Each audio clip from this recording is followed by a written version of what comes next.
Hey everybody, welcome live to the Jim Master Show, entertainment, lifestyle, celebrity talk show series. Jim Master's here.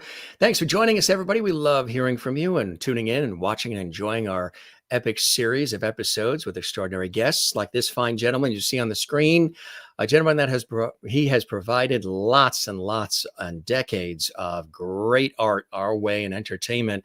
He is a renowned screenwriter and film producer and director. Robert Boris. Bob is joining us here, not from Hollywood, not from New York. He's done all that. He's in San Antonio, Texas. Bob, welcome to the show. It's a pleasure to have you here. It is great to be here, and thank you for having me. The pleasure is all mine. How is the weather in San Antonio today?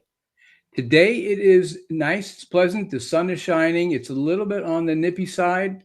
It has been cold for a while. I've discovered, I've been spending time with my daughter. I came here to see my daughter and my granddaughter and spend time with them. And it's been a wonderful time, but it's warm. When it gets hot, it's incredibly hot. When it gets cold, it's incredibly cold. It's a wonderful place. It keeps you guessing. Bob is, again, a legendary screenwriter, film producer, and director. He's worked with some of the greats. You may have seen it in our promotions, folks. He's worked with Jackie Gleason. He's got an amazing story he's going to share about Gene Wilder.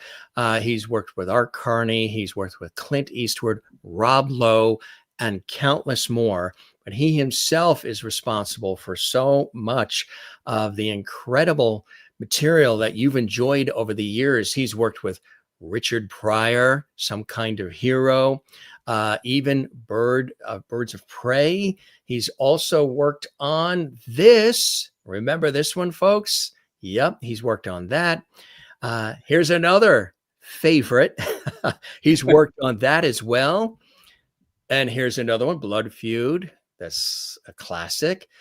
Here's another terrific one. I mentioned Rob Lowe, Oxford Blues. This is Bring Back Memories for everybody. He's worked on all of these, folks. Buy and Sell. Yep. He's worked on Steel Justice. This is just a little bit. And of course, Clint Eastwood. This was a classic. He's worked on Airforce One.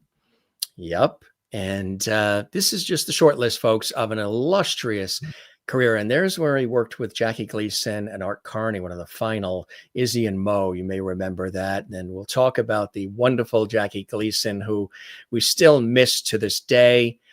He's worked on all of these, folks. Oh, wow. Yes, right. I know. I love when a guest goes, oh, wow. I forgot about that one. I didn't. I hadn't seen that poster on Deadly Encounter. That was, that was Larry Hagman, who was at the top of his game at that point. Larry he was Hagman. coming up. He was JR, remember, in Dallas. JR. And the earlier thing of Birds of Prey, I had written the script for Birds of Prey, a helicopter chase movie, and I had written that script. And then and we wanted to do a sequel that was starring David Jansen, who was the star of The Fugitive. Right. And when we were ready to do the sequel, and CBS wanted to make a sequel, we got Larry Hagman to play that role. And so Larry was a remarkable guy. And seeing that poster brings back a lot of memories. A terrific actor, right? He can go from, playing Major Nelson on I Dream of Jeannie to JR on Dallas to being in that as well. He just was really a fantastic actor, son of Mary Martin. Of course, we know from Broadway as well. He's missed too. As a screenwriter, film producer, and director, you, again, have been responsible for so many classic films and shows and movies. You, in the 70s and 80s, wrote or co-wrote various original and adapted screenplays and dialogues, either for television or feature films, including Birds of Prey, ELECTRA GLIDE in Blue, and Some Kind of Hero. And you also wrote the screenplay for Dr. Detroit, which we showed a little bit earlier, your second collaboration with Michael Pressman. And how did you first get started in all that? What was it about writing for television and film that sort of inspired you early on? You're a New York kid. We were mentioning hailing originally from Brooklyn, New York. And he told me something else that's real cool, folks. He's one of the few that got a chance to go to Yankee Stadium, to see the Dodgers at Ebbets Field and to see the Giants in New York as well, and to go to all the trifecta. He's a Brooklyn kid through and through. And there's something in the water in Brooklyn. I don't know what it is. There's so much talent that comes out of Brooklyn. It was a very visceral place to live. It really was. I mean, life in the streets in Brooklyn was hard edged, but it was almost all played out less in the homes and the apartments. It played out on the streets. That's what I remember most about it. I remember being a child, and like there are images that come to you as a child, and there was a fight that went on in a house, and I was a kid, maybe 5 years old, and I'll never forget the image of somebody either jumping or being thrown through a window on the first floor. But you see the window crash, and his body fell to the first floor, and it wasn't that he was killed by the fall, but he was bloodied by the going through the window. And that's my first really vivid memory of Brooklyn, is seeing that right in front of my eyes, right on the streets, and it's something that has not gone away. An incident like it happened just yesterday. So that wasn't there was not a movie set or anybody shooting a film. That was real life that you saw. That was real life. That's what I loved about Brooklyn, was that real life poured out of the apartments onto the streets and the neighborhoods. And if people argued, they didn't just argue behind the walls of their house and the closed door. They took it right out onto the steps, right out onto the stoop, right out onto the streets. It traveled with them wherever they went. And so all of these things, all of these emotions played out right in front of your eyes on the street. It was a panorama of life going on 24/7, and it wasn't hidden. It wasn't like, I always use movies as my frame of reference. And I remember at one point, I loved a movie. There was All the President's Men, when they did that movie with Redford and Hoffman. Mm-hmm. And they're walking in this beautiful neighborhood with these houses. And he said, and I think it was Redford, it said, these are beautiful houses, as Woodward. He said, these are beautiful houses, and you would never believe what was going on inside there. And then Hoffman said, "Oh yes, I would." As if it doesn't matter how pretty it is on the outside, all the hell was going on the inside, the secrets and all that was going on. But in Brooklyn, it was quite the opposite. Very few secrets were going on inside the house. Everything came out on the street, and so you got to live everybody's life with you on the streets of Brooklyn and on Amboy Street, which is where I lived. And that's what made it so visceral and so exciting and made it so vivid for me. And how has growing up in that atmosphere influenced your desire to pursue the industry of film and television and writing? And well, I think, and then I don't mean to interrupt. It's great. You had a lot to work with early on. If I ever get rude and interrupt you, you stop me cold, okay? But I knew You're from the Brooklyn, very beginning. You're supposed to. From the very beginning as a kid, I knew that I'm pretty sure that I came out of the womb reaching for a pencil, not my mother's hand. So I really wanted to write from the very beginning. I always knew that was my dream. I reached for a microphone. There you go. So, all right. So we're brothers of under the skin. So I wanted to write very early. When I was in in public school, junior high school, I was writing poetry, and there was like a citywide poetry contest that I came in about second or third with a poem I wrote. So I was writing from the very, very beginning. I remember when I was a kid, somebody taught me that we used to buy those composition notebooks. You may remember, they cost about 25 cents or something like that. We used to call them the black speckled books. That's exactly right. That the black speckled books. Multiplication table was in the back of it. Yeah, and it was, and the ones that I used to get were the soft covered ones that you could roll up and you could fold, not the ones that had a thick cardboard side. So I used to get those, and I used to write stories in them, and was actually able to sell them to other kids for 10 cents a book. So it was, I think I was taking a economic loss at the time if the book cost 25 cents and I was selling a story for a dime, but it was still, I was feeling I was getting money for words. And I thought that was great. And I loved that. And so I started writing very early. And I guess I was a troubled kid. I had problems as I was growing up. I used to cut school mostly, almost primarily, to go to the movies. I mean, that's pretty much what I used to do. I used to cut school and get somebody to take me into a movie theater so I could go watch movies. And there was a wonderful movie theater in Washington Heights that showed third and fourth run films. So I used to go there, and somebody would take me inside and say, well, I'm taking him during the school day. And I'd go and see some of the, A Walk in the Sun or some of the wonderful movies that had been on television, but I got to see them on the big screen, and it was just magic to me. So I knew that that's what I wanted to do, but I got into trouble in school, and I got into trouble as a kid. I was, hung around with some rough kids, and I got into some trouble, and I was taken to, basically I was taken out of my home and put into a halfway house, or put into a reform school. And after 6 months at the reform school, they took me to a halfway house in New York City. And I knew that, and I was doing some wonderful things there because it was in the village.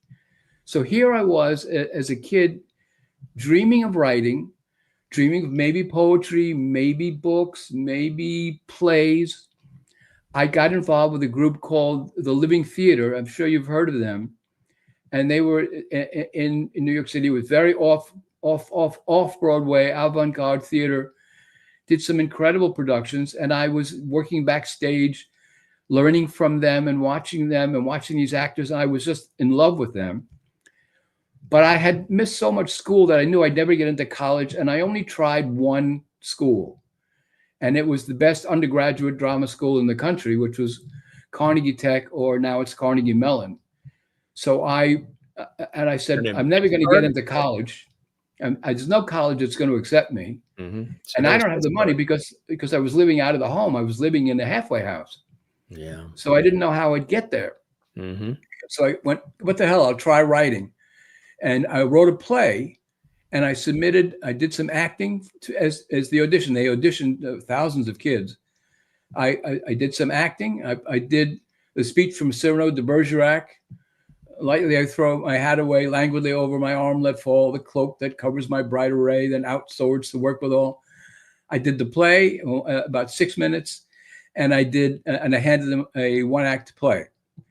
And much to my amazement, several months later, I was accepted at Carnegie Mellon, and I got a full scholarship. So I knew that I was on the way to becoming a writer. I went there to study playwriting. I was at Carnegie Mellon. I learned a lot about writing. I wrote plays at Carnegie. And when I left Carnegie, I came out of it. And the first job I got, went back in the city, was writing trailers and ads for movies. So I would get to go to the movies every couple of days and was paid to watch a movie. Imagine that job. Mm-hmm. But I was learning so much by doing that.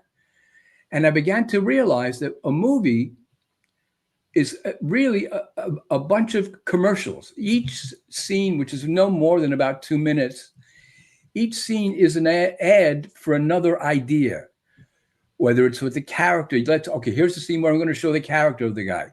Or here's the scene where I show their love affair. Here's the scene. They really are advertisements for an emotion or for a plot line or for a storyline. That's what they are. So fascinating way to look at it. Yeah. That's what I began to realize. So I realized that's how you write a movie, as you write commercials for each idea, the plot, the surprise, the twist, whatever it may be. So that's what I tried to do.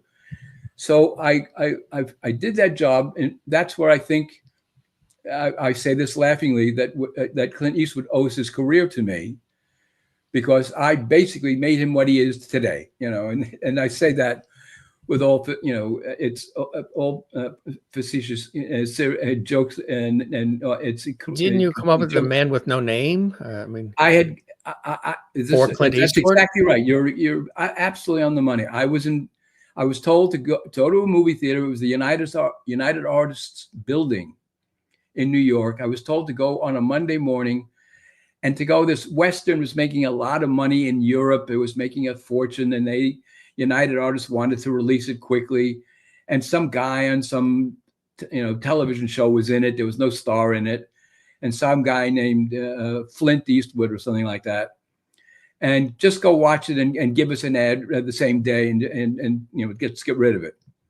So I went on that Monday morning. I went at 9 o'clock to the basement of United Artists, and I'm the only guy in the theater. And I'm sitting down. I just put my feet up, and I go and watch this Western. And the Western was A Fistful of Dollars. And I suddenly realized this is an amazing film experience. This is not just any ordinary Western. This was different. Having been a movie file, a guy that just loves all movies, I knew that it was based on a great film by a great Japanese director, Akira Kurosawa.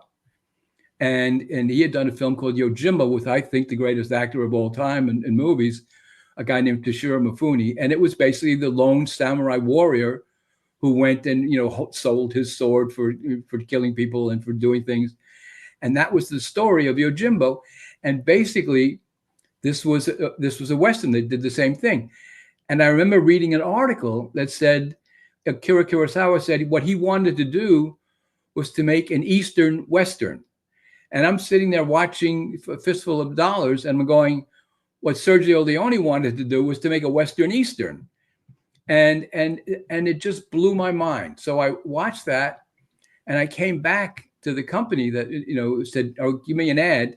And in those days, Western ads were like, 6 lines and a gun and some gold or cash and some cleavage.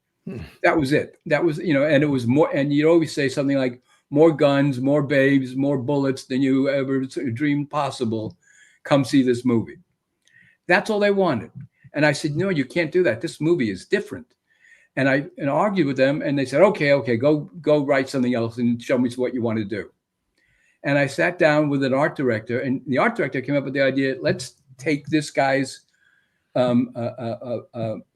serape that he wears in the movie and use that as a kind of like, the image for the movie in the ads. And I said, in those days, all the big movies had like 2 or 3 lines for an ad, but art movies had a lot of text in it, a lot of words. So you saw an ad with a lot of words, you knew that it was an art movie.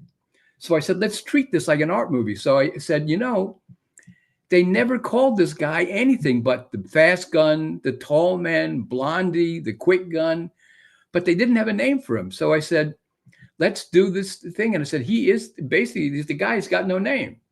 So I wrote an ad with a lot of purple prose, and I said things like, danger fits him like his tight black gloves. Death swirls around him like the smoke from his cheap cigar. He is the man with no name. And once you see him, adventure will never be the same. And suddenly they bought it, they went with it, and I started in the next a few weeks, I started seeing ads on buses, in trains, and it all said the man with no name is here, and it connected, and so it became the theme for the whole movie. And then the subsequent movie, when they did for a few dollars more, the line was the man with no name is back.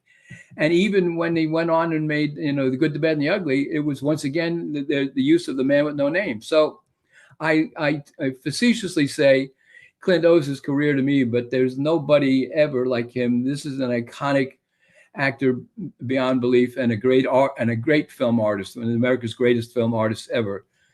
But I just feel that I had a little moment in his history.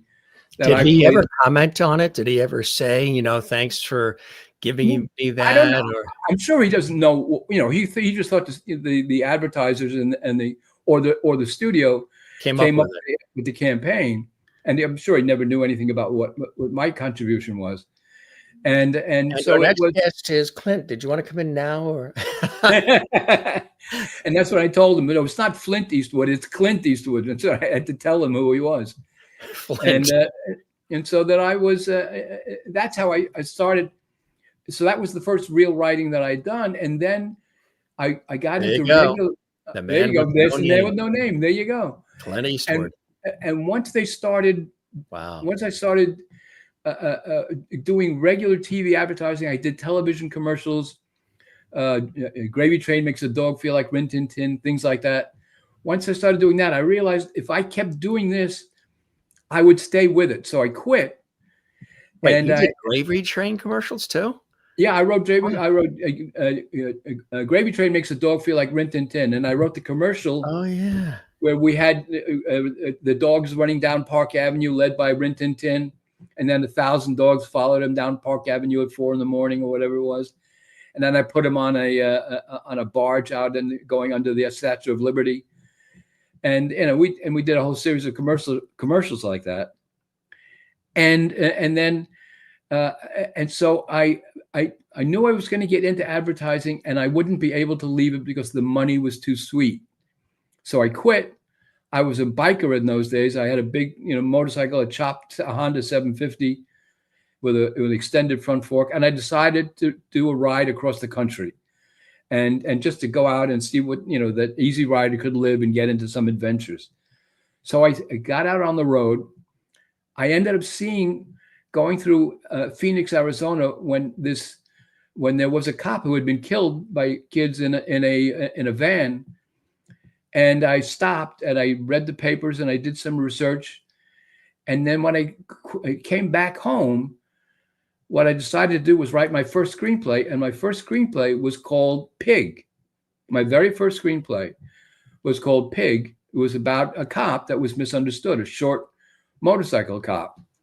And then I changed it to ELECTRA GLIDE in Blue.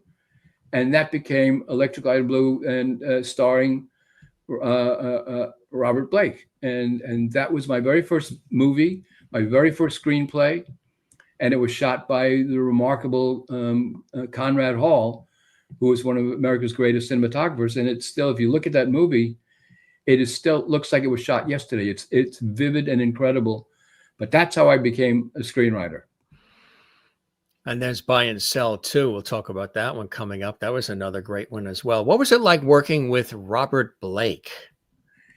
He was a human dynamo. I mean, we became friends. I worked with him a couple of times. He was very difficult, very opinionated, really driven. I'll tell you a brief little story if you'd like to hear. The concept of the script and the story was this was a short motorcycle cop who wanted to be basically an overachiever. He wanted to be a detective. And so he's driven to do all kinds of things in order to move off of bikes and into, wearing a suit. That's what he wanted to do. He wanted to be a suit. And so we were looking at a lot of people. We were talking to people. I remember we interviewed some people. We were told that we maybe be able to talk to Dustin Hoffman, who was very big at the time, but he didn't want to play a cop. So we talked to a few people, and then Blake came in to talk to us, and he was, I guess he struck me as being about 5'8", 5'9", something like that, and he was very charming and terrific and effervescent in the interview. I was allowed, as the writer, I was sitting in with the director on talking to actors for different parts. And he wanted my opinion, and so Blake was terrific. And then he said, "I'll tell you why I want to do this part, because I know him better than anybody else." He sat down and he took off his cowboy boots, and he must have had 3 inches of a riser in the boots. He was suddenly so incredibly short that it felt like I was talking to Alan Ladd, who had to, they had built ditches for people to walk next to him in. And he had been performing since he was a kid too, right? Robert Blake? Right. He was like Little Beaver, right? He was, I tell you what he was famous for. If you remember Bogey's movie, Treasure Sierra Madre, in the very beginning, he slaps a boy who's trying to sell him lottery tickets. That's right. And that's the boy he slapped, was Robert Blake. Wow. So Blake was, he impressed us with how he handled his height and his diminutive size, and he was a remarkable character. And so he was very persuasive, and then he did some reading for some of the scenes, and he was definitely John Wintergreen. He was the guy. So that's how we cast Bobby Blake. That's incredible. And the response to that movie was really, that's almost like a cult classic now, isn't it? Yeah, I was very fortunate. It became a kind of, I think it's still considered a 70s biker, cult movie, and it's very popular, and people still. I did a wonderful session with doing a voiceover commentary during for the DVD. Oh, you did do that. That's cool. Yeah, I did it. Yeah, I was very excited about it. It worked out great, and so it was a very special movie. The problem that it had was that there were changes in taking over the film. Blake and other people became involved with the director. There were some struggles and arguments, and ultimately, actually, the director, the producer of the movie, who was very wealthy, and he owned Blood, Sweat, and Tears in Chicago, and he was James William Guercio, and he was a very powerful music producer. And so he was producing this movie with United Artists, and then he took over the directing of the film. But the real directors of the film were basically Bobby Blake and Conrad Hall. Since I was part of the old establishment group that put the movie together, I was asked to depart halfway through the shooting. And it was fine. I was saddened by the loss of my friend who was kicked off of the film. So it's one of those Hollywood stories that happens. But Connie Hall and Robert Blake, they made a memorable film. It went a little bit overboard for me. I didn't like some of it went a bit too far. Some of the gratuitous violence was unnecessary, and some of the eliminating of some character scenes was unnecessary. But nonetheless, the visual look to the film, the imagery, the music, the performances, they were, spot on, terrific. And Connie Hall, there's just no better cinematographer on earth than Connie Hall. So I was thrilled with the movie. And then several years later, I had co-written a novel called Blood Feud. And it was about Bobby Kennedy and the Kennedy administration's war on organized crime. And 20th Century Fox wanted to turn it into a miniseries. And so I became the sole writer of the miniseries. And Bobby Blake became Jimmy Hoffa, and he gave a stunning performance as Jimmy Hoffa. It was a great cast in it. Jose Ferrer was in it. There were a lot of wonderful actors were in it. And I ended up winning the Writers Guild Award for the best TV miniseries. That's incredible. Remember that well. And how did the Dr. Detroit come your way? Well, I had worked on a film. I was brought over to. I had written a script that was kind of funny. It was pretty good, and I liked it a lot. And it was basically an African American and a white cop working together, and there was a lot of humor in it. And Paramount was interested in it, and they wanted me to get started on it. But before they could get going, another film was really taking shape. They put me for a little bit with 48 Hours. So I spent some time on 48 Hours, but then another movie was taking shape. And so I was taken off of that and put onto this other film. And before that got started, Michael Pressman and I got together about a movie that he was doing at Paramount, which was based on the novel by Some Kind of Hero. So I wrote the script for Some Kind of Hero, which was going to star Richard Pryor. And therefore, Michael and I became friends. And later on, Michael was doing this other script called Dr. Detroit, and he asked me to come on and redo the script and to make it, for Dan Aykroyd. And so I sat down and went to work on Dr. Detroit. And that's how I became involved with Dan Aykroyd and once again with Michael Pressman. Mhm.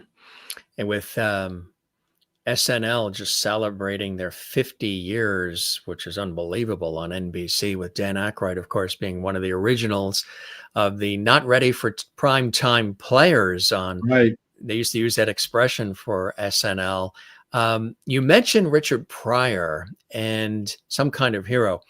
I'm great friends with two of his children, Richard Pryor Jr.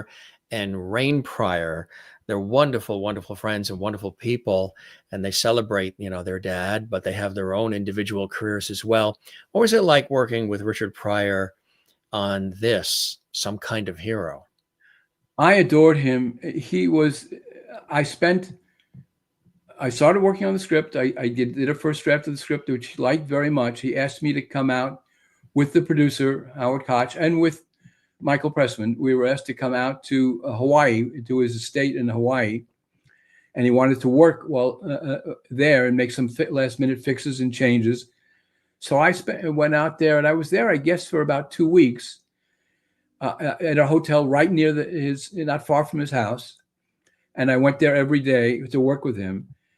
And it was, I would say 80% of the time we talked about story.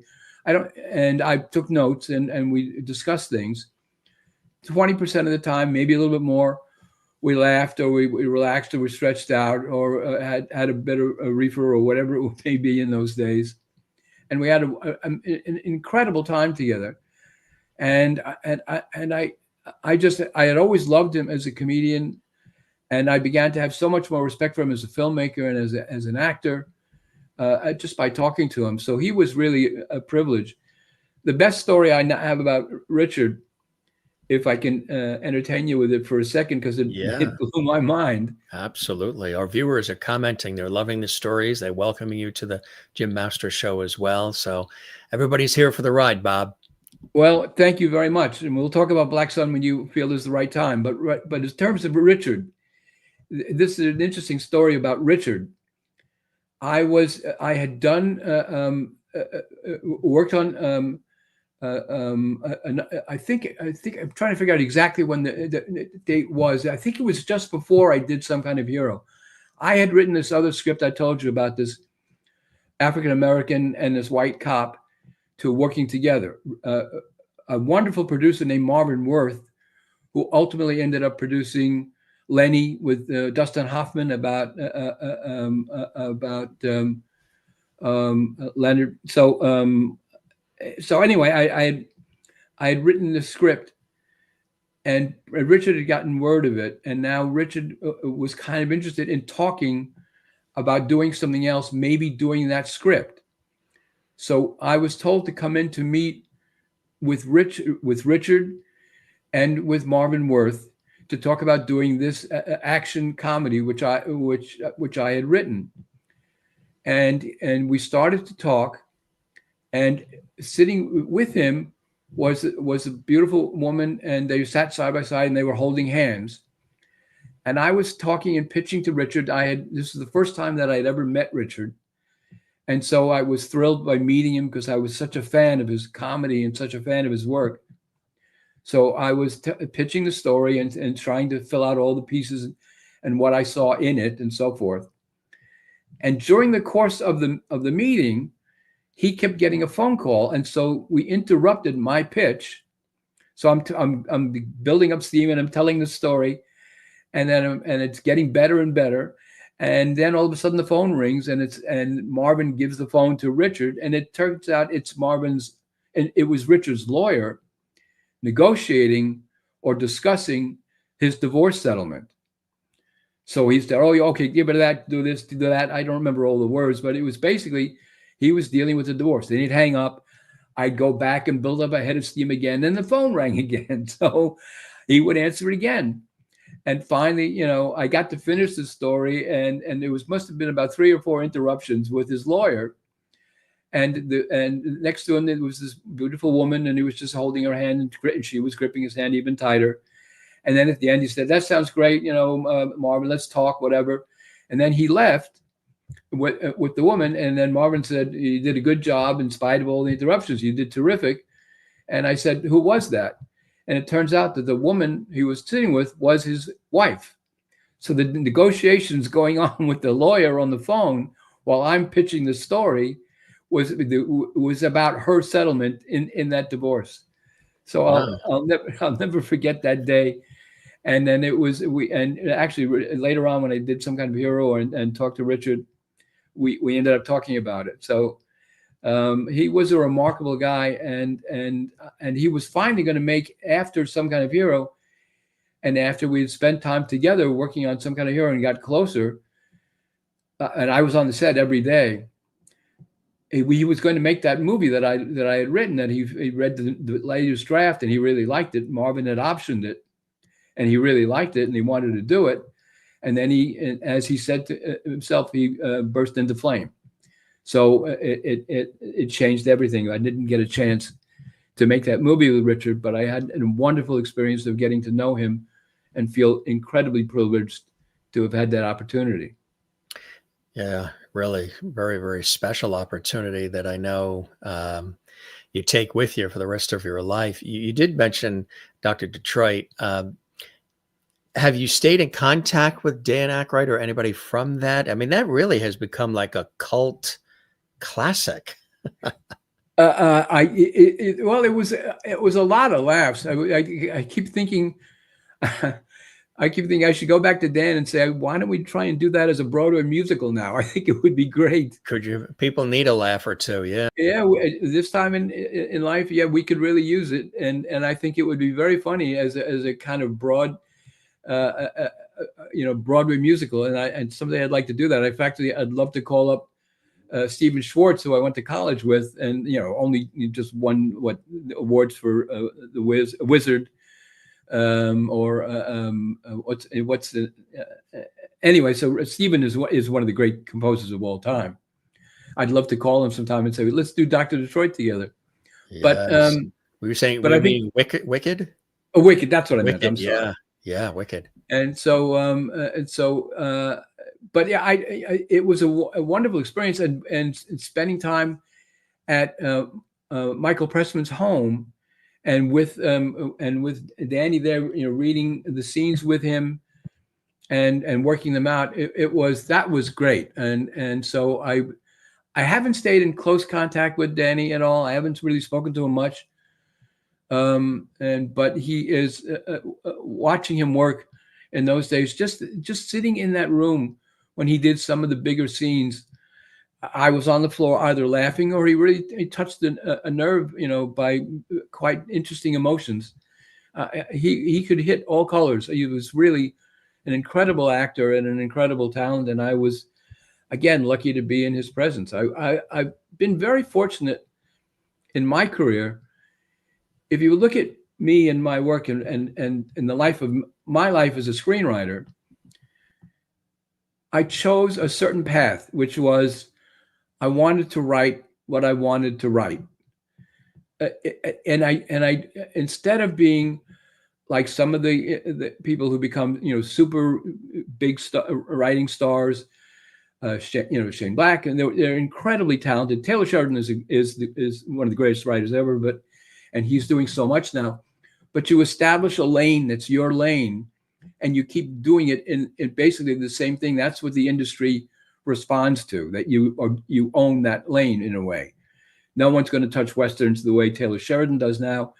No one's going to touch action comedy the way Shane Black did it. So you own it and do it over and over again. What I've done is I've gone from the heavy drama of Blood Feud and the Kennedy administration with assassinations and everything, to the broad comedy of Dr. Detroit, to the more personal, emotional comedy of Some Kind of Hero, with a guy who's trying to survive in a Vietnamese prison camp. And you can look at all the stories that I've done. I kind of like move around. I don't stay in one lane. I love action like Birds of Prey. I don't stay in one lane. And that's why I'm always excited. To me, writing is about the chance to explore and research something new and something different that I didn't know anything about. That's what I love most about the life that I have chosen. You know, as Lee Strasberg said in The Godfather, this is the life we have chosen. That was the life I chose, not to just do the same thing over and over and make it a little bit better each time. I wanted to try all kinds of different things, which is why I think it's important to say something about Jackie Gleason and our Carney, and then I'd love to talk about Black Sun. Oh yeah, and Because then we also have, we can't, we'd be remiss if we forgot Mr. Rob Lowe too. well, Right. Rob is I think he's hosting a game show now too. I forget. I saw it the other night on one of the networks. There's a that's game right. show that he's hosting now. Yeah. That's right. And you know, he's tried. He does all kinds of things, and he's remarkable. Once he gets on the screen, you can't take your eyes off of him. And I got my first chance to direct from a legendary producer named Elliot Kastner, and his son, who is now also a legendary producer, Cassian Elwes. I had done. I'd written a lot of things for Elliot, and Elliot, you know, had optioned a lot of my work. And Elliot produced Where Eagles Dare, probably the father of the great buddy action films, you know, with Richard Burton and Clint Eastwood together, is one of the great action adventure films. And he did Harper with Paul Newman. He did The Long Goodbye. Elliot was a remarkable producer, and an important and iconic figure. And Elliot and I were very close, and he liked my stuff, and I optioned a lot of the things that I had written. And so he called me one day and said that he had, in those days, at that period of time, in the 80s, when you made money in a foreign country, you had to spend it there, or you lost it after a certain period of time. Something, I don't know what the rules were, but it's something like that. Anyway, he said, I've got $1.5 million that if I don't spend it there in England right away, I'm going to lose it. So what can you do? And how fast can you do it? And I said, well, I can do this and this and this and this. And he says, if you can do that script in 3 weeks or whatever it is, you can direct it. So I wrote Oxford Blues. And then Elliot reached out to Rob, and I met Rob Lowe, and I said, that's the guy that the story is about an American kid that worms his way into Oxford. And then it gave me about 3 months of the most unique months of my life, and spending time and living in Oxford University, shooting on that location, which is one of the most remarkable locations you will ever see. I watched that film recently, and every shot is, you can't turn the camera in a bad place. There's no place that doesn't look like it deserves to be a postcard. And it was just a remarkable location. And Rob was just great. I have such respect for him and such admiration. We went out on the river to do some rowing sequences. You know, it's about an American boy who got into the rowing and sculls and so forth. And we went out on the river where those kids did all that racing. And in the middle of the cold, and with a very thin T-shirt, you know, that Rob wore like it was the heat of summer. And you know, when you direct, especially on the water, when you make a movie on the water, you take it over and over and over again. Rob never complained, never did anything but do the shot again and try it from all the different ways we had to do it. He was remarkable, and it was so cold out there, and you can't put anybody on the boat with him until you throw a blanket on him or whatever it is. It was tough. So I give him all the credit in the world, and he did a very charming, very human, you know, he was a bratty kid at the beginning, and he finds his heart by the end of the story.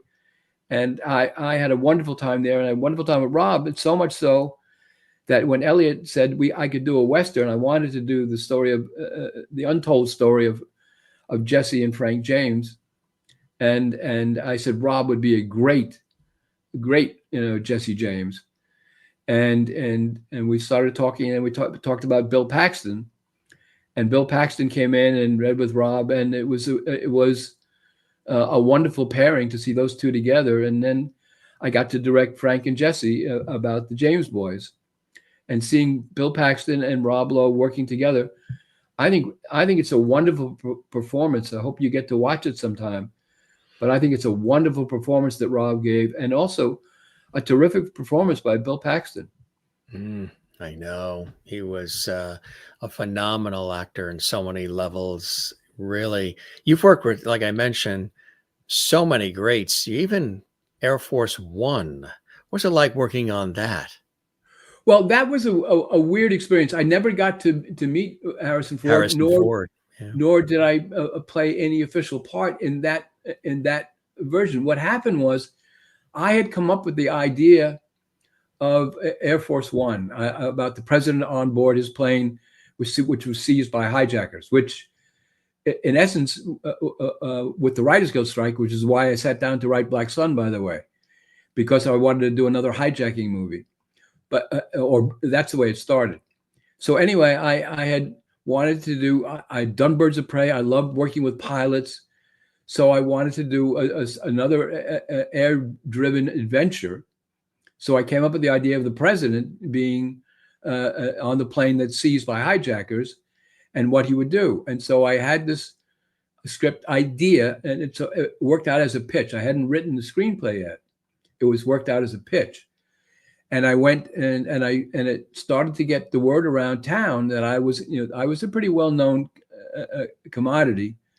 So I started going around town with this idea of Airforce One, and people were starting to say, "Hey, I liked that story. We'll talk to your agent. We'll talk to your agent," kind of thing.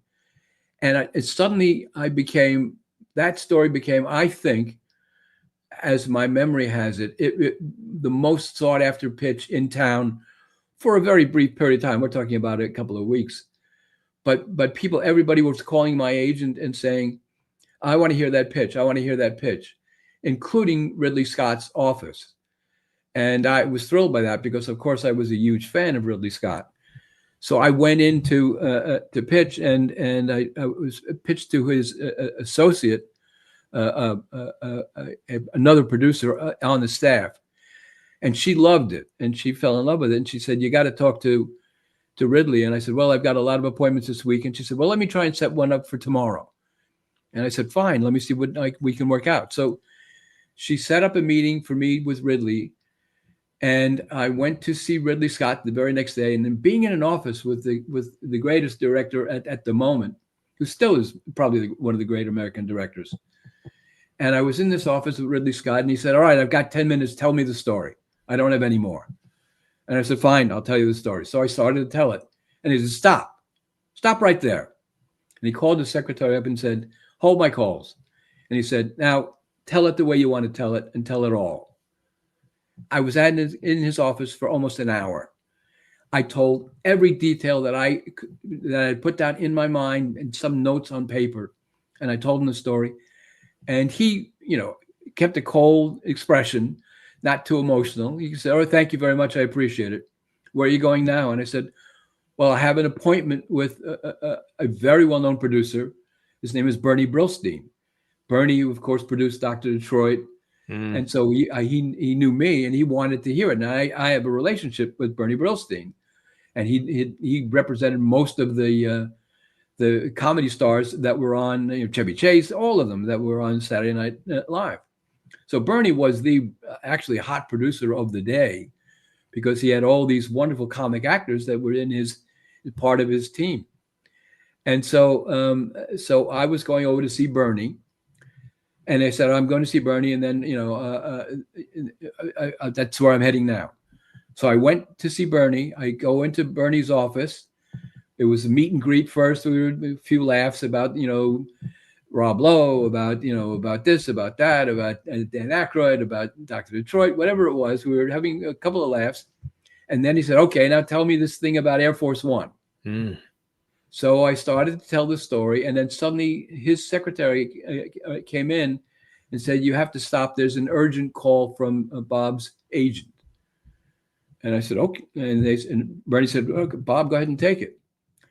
And I went to the phone, and on the phone, it was my agent who said that Ridley Scott had just called him and said if I took the script of the story off the table at that moment, he would give me $250,000. And I had never left a page to him. I had never left any paperwork. I had just told him a story, like I'm talking to you. And I told it to him pretty well. But he took it off the table if I would say yes at that moment. And to the idea of working with Ridley Scott on a movie that I had a wonderful imagination about, that I really had worked out much of it in my brain. And I said to Bernie, what can I do? And Bernie said, do the right thing. Go ahead, make the movie with Ridley. And so I left Bernie Brosnan and I went back to Ridley's office and I made the deal to do Airforce One. Now, I started to work on the script with Ridley, and it was one of the most engaging experiences and the most teaching experience that I'd ever had. As I was writing and starting to write the script and now putting it down on paper, Ridley's wisdom and his insights and and all of his incredible craft and skills, he began to show me what I was doing wrong and what I was doing right and what he liked. And I just thought this was, I was getting 27 years of a Harvard education, in this guy's office. And it was great. And so then we got to a certain point. He said, all right, do those pages and then we'll talk again. But he had to leave. And he ended up going to, that's where he made White Squall. So he was out, went to where his location was, and he spent a lot of time out on the water and very hard to reach. And whenever you leave, the executive leaves the company and puts somebody else in charge, the person who's in charge usually wants to try and make their movies, not anybody else's in the company's movies, but theirs. So what ultimately happened was he began to be a roadblock to me doing the script and became more difficult. And I ended up selling the script because I had already been paid a great deal of money. He ended up basically selling the script and to other people, and so then they took it over, and they moved on with it, and without me to continue with it. But I had written the first draft. Variety had put the story out that I had sold my story to Ridley Scott, and even even in these days, and I look back on it, and I did think about legal action, and everybody said, you've been paid, you've gotten your money, they can do whatever they want to do. Don't make a big stink out of it. It's you'll never work in this town again kind of phrase. And I felt, I would move on, and that's when I decided to try and do independent films, because it was a heartbreaking moment. And that's when I started to say, I'm going to do other things. And I tried to write some movies that I could direct or produce, and moved along in a different path for a while. And then I was getting back in the game again, because I was doing all kinds of studio movies. Then I got back in the game again. And years later, as I was starting to reestablish my connections to the studios, the pandemic hit, and then the Writers Guild strike. And during the Writers Guild strike, when I was, I'm a Writers Guild award winner, so I'm not going to go against the Guild. I'm a very, high respected member of the Guild, and I wouldn't do it anyway. They have been wonderful. It's a wonderful union. So what I decided to do was to take this. I wanted to write a thriller, again, go back to airplanes, like Airforce One, like Birds of Prey. So I came up with this idea for Black Sun, and I started to work on it as a novel. And I thought I would return to novels now, writing a novel by myself. And that really is a great transition to make it a novel versus everything else that you've done. Really, absolutely amazing. We're going to talk a little bit more about some of the other movies and great things that people will remember. But first, Black Sun, I know, is near and dear to your heart, and it's like hot off the presses, everybody. You're going to want to get it. I'm going to have him describe it. But we did a little digging, and we actually have a little bit of a trailer for it. And we're going to show that right now. Take a look. This is his latest work. This is the book you can get, folks. You're going to love it. Take a look at this.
Congratulations. How cool is that, huh?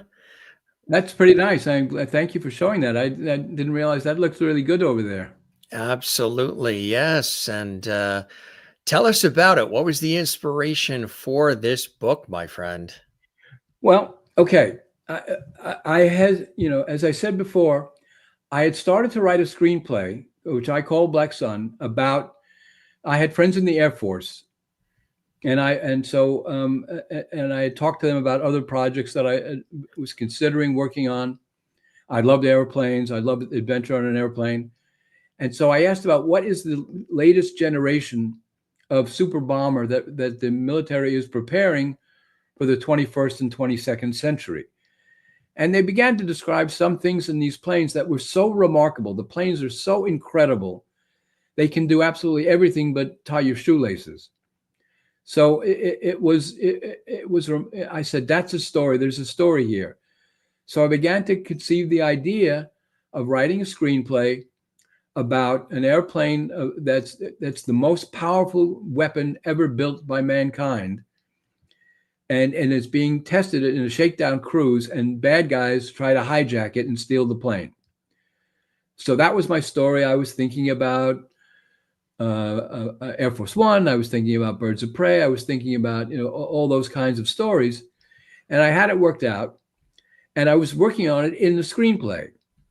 But the Writers Guild strike I saw was really taking on an extended length. And I felt, I'm not going to be able to talk about the screenplay for a very long time.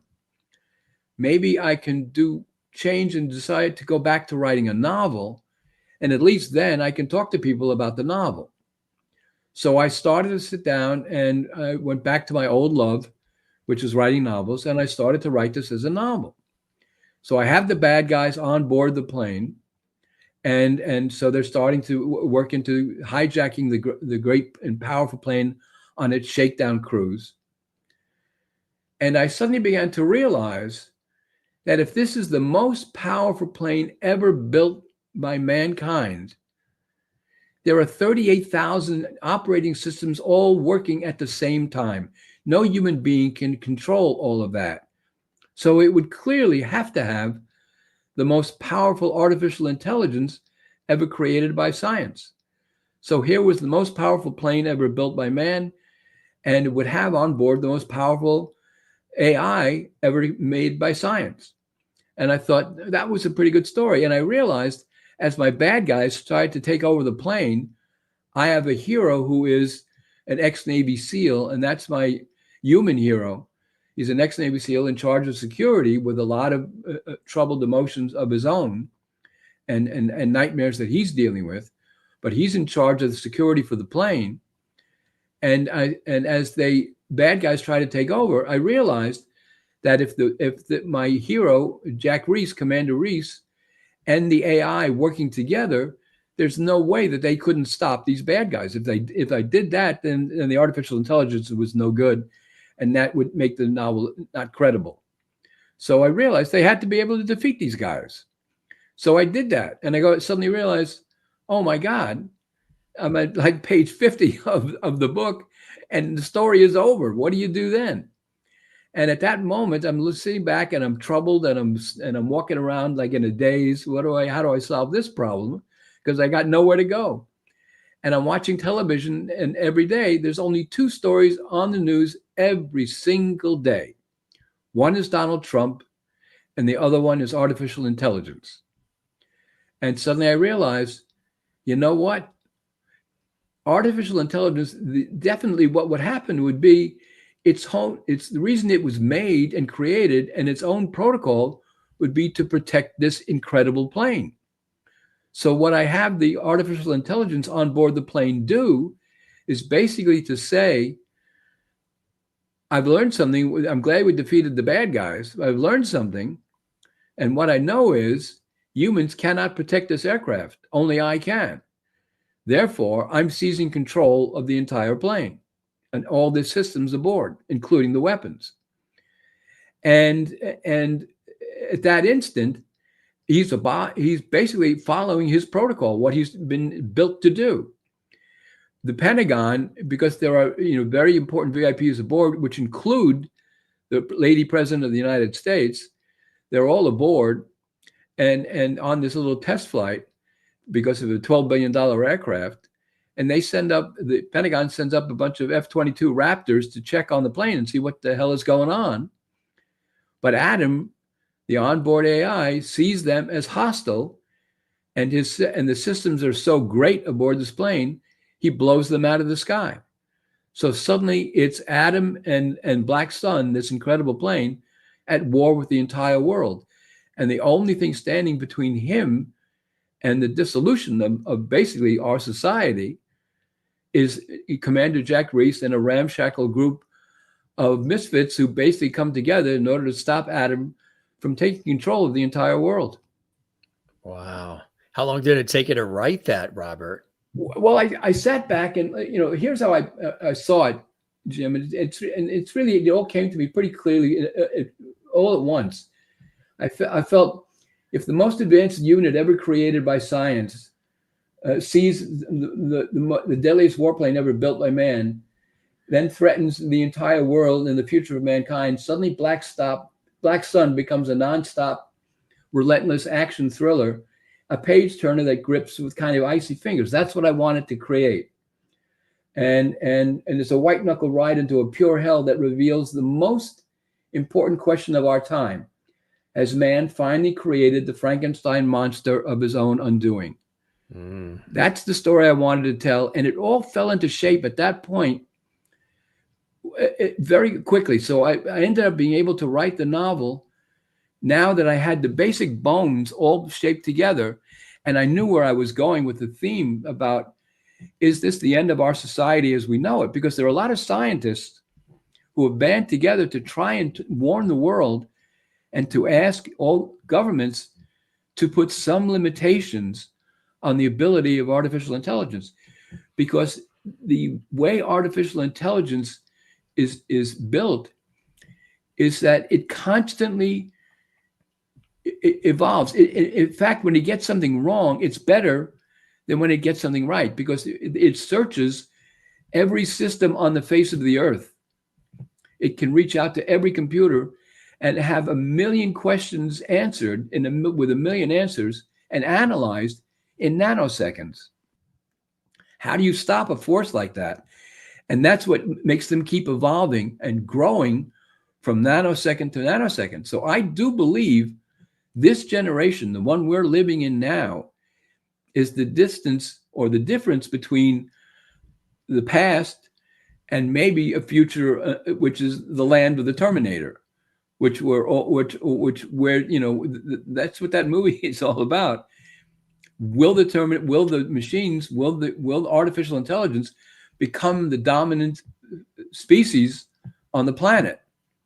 And that's, and a lot of people are saying it's a possibility if we don't exercise some controls. So that's the theory I was working with as I started going deeper and deeper into my book. And that's the story I wanted to tell. It's a rogue runaway AI with the most powerful weapon system ever known. And I think that's a nonstop thriller with a lot of twists and turns and more surprises than you can imagine. That is so cool. Congratulations on that. Available Amazon, Barnes and Noble, and everywhere else. That is really something. I Destin, that's going to be quickly a bestseller, my friend.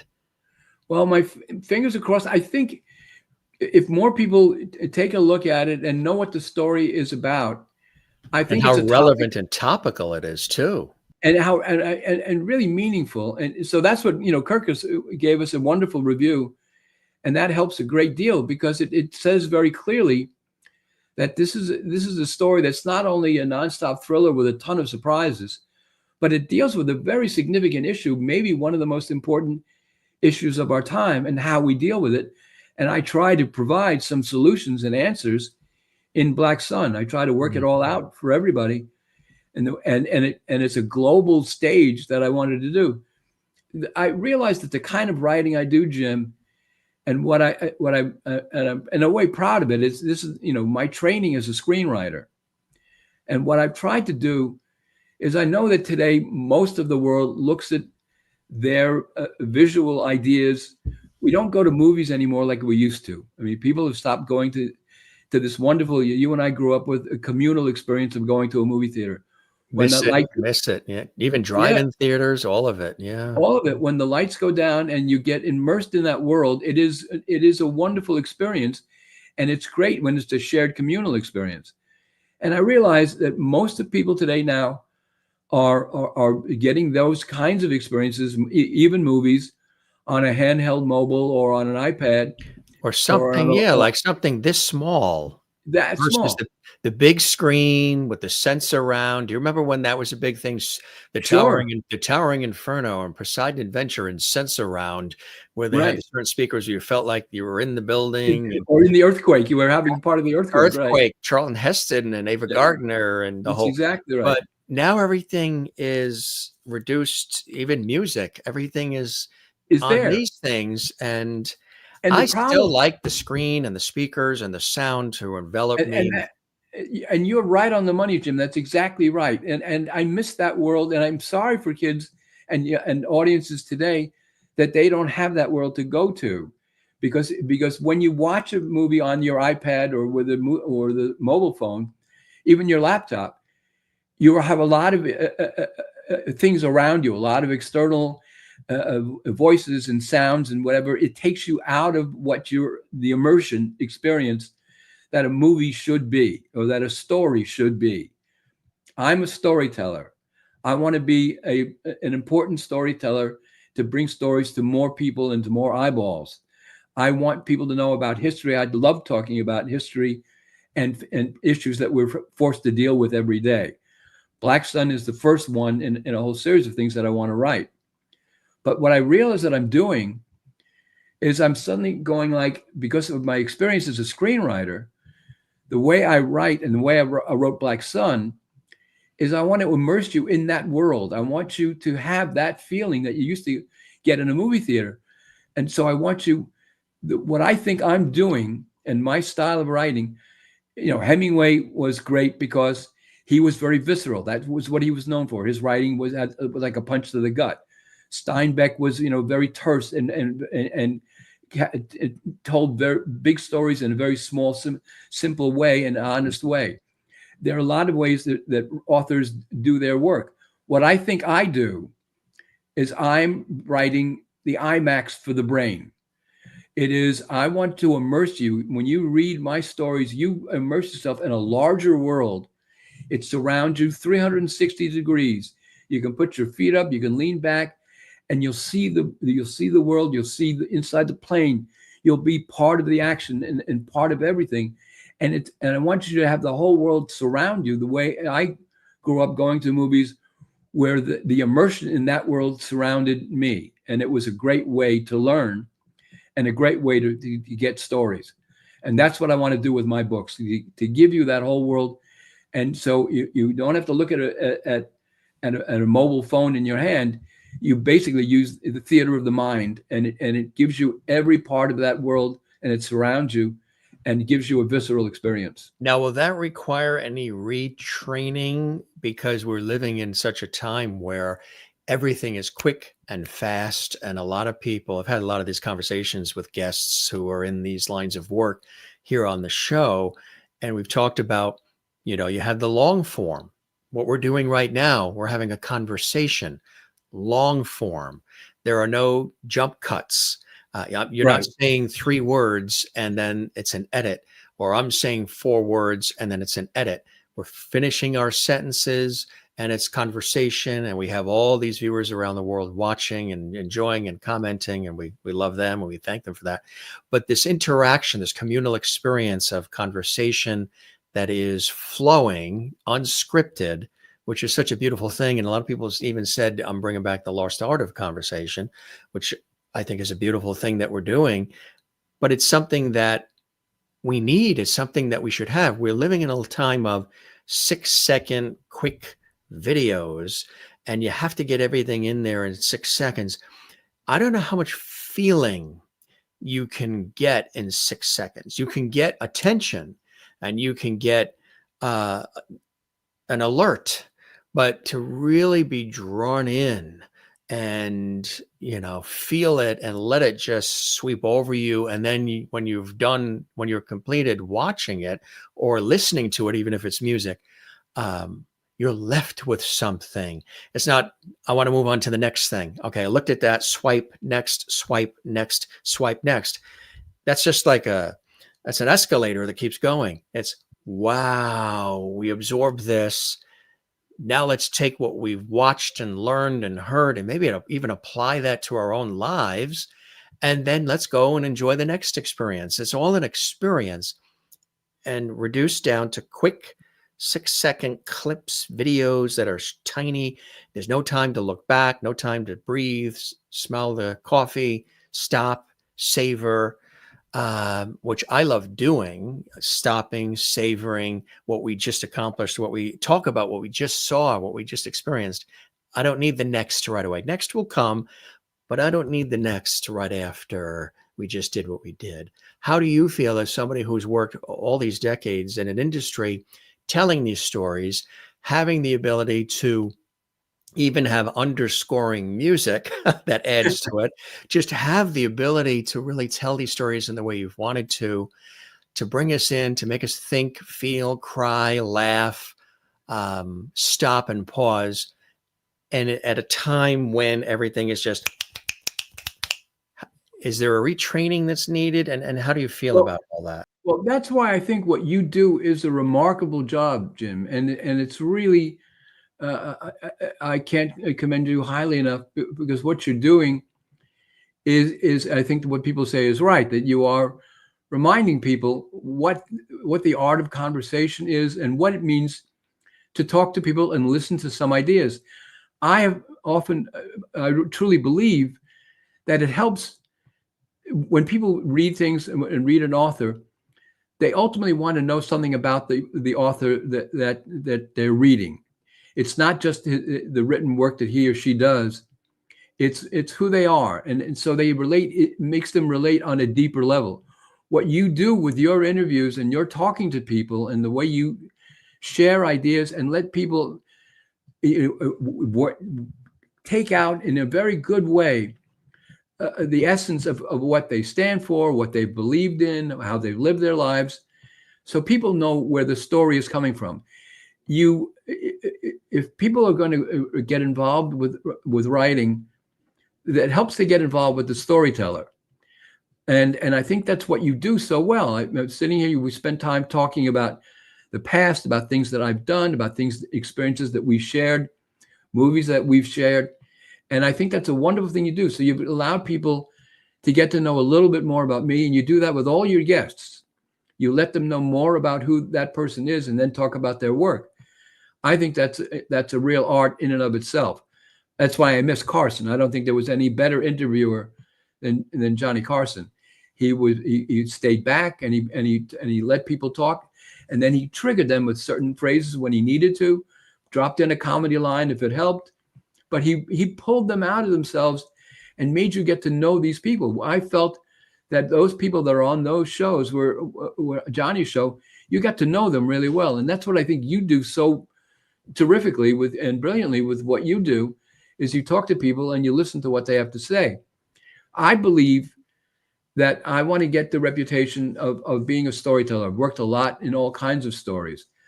I think it will take some time, but I think the way I tell a story, I think what I've been hearing from people who read it, once they start reading Black Sun, the first comment that I hear from everybody, and that's from dozens of people, if you go look at some of the reviews that people post themselves on my website or on Amazon, when they talk about it, they say, once I started reading it, I couldn't put it down. Mm-hmm.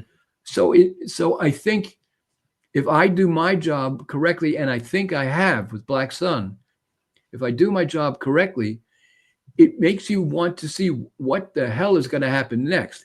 How can it get worse than this? How can you stop a force that can speak to every computer and solve every problem ever known to man in 1/10 of a nanosecond? And so I think I constantly try to have surprises because I know how to do that in a dramatic way because of my experience of years of screenwriting. And I know how to create pictures and images that will stick in your mind as I tell you about where they are, secret places that they go to. I've done the research to make you feel that you're in that world. So you share it, and you've shared the excitement that I felt when I first found that world. I didn't realize the Chinese had a secret meeting place that most people don't know about. And so there's an island that they go to when they really have their top most secret conversations. And I got descriptions of it. I talked to, I read documents about it. I had some friends that did some investigation on it. So I try to share what I've learned, because to me, when I write, I do research first, and I have the excitement of to me, uncovering something for the first time. At least to me, it's for the first time. And that's why the stories that I've chosen to tell are most often about, this is something you didn't know that happened, but it did happen. I want to share that excitement that I've had with the audience who's reading my material, so that they have the same sense of wonder and excitement that I have when I first discovered it. And I think if they start to feel that way with Black Sun, they'll feel that way with the other things that I write.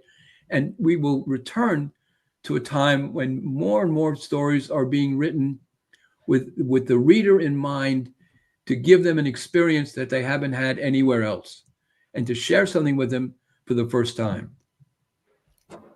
Like Izzy and Mo with Jackie Gleason and Art Carney. What luck I had with that one, Jim. I was there. I had written, again, it's based on real people.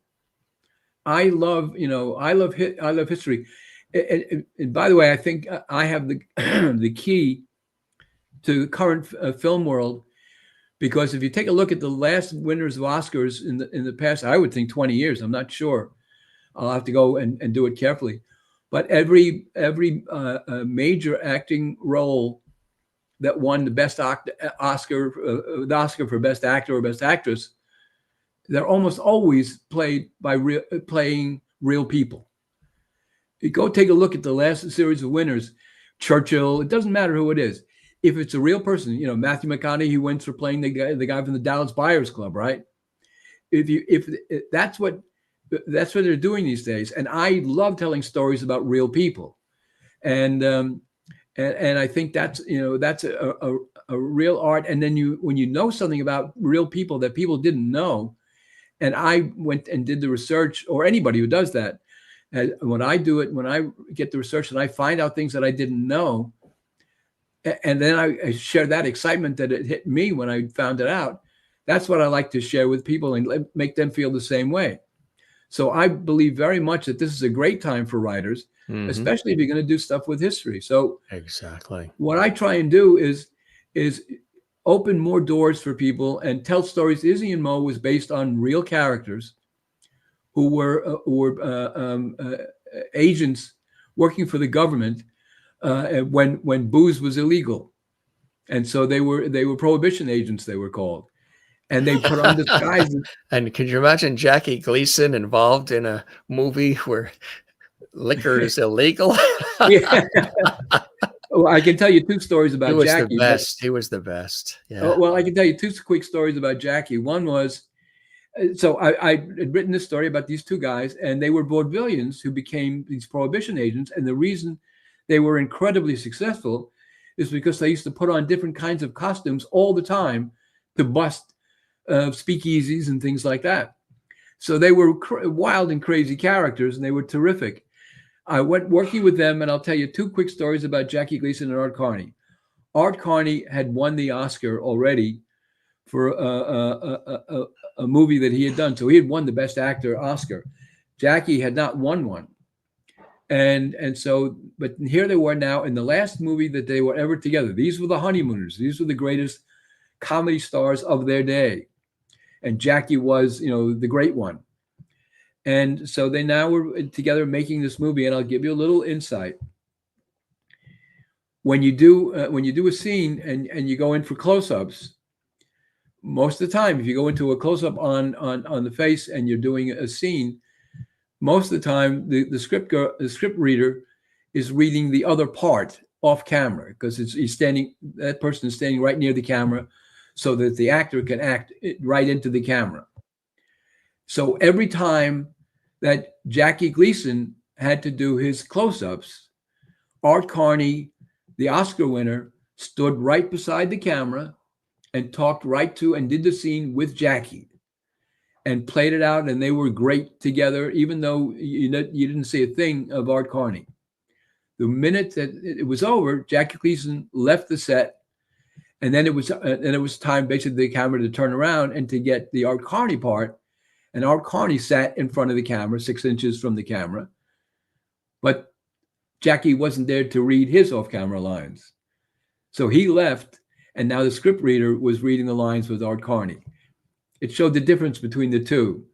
And every day, every scene, every lunchtime, doesn't matter, Art Carney constantly, with great respect and great deference, always said Mr. Gleason. He never called him Jackie, never did anything else, but always called him Mr. Gleason. He was the kindest, gentlest guy I had ever met, and he was a remarkable human being.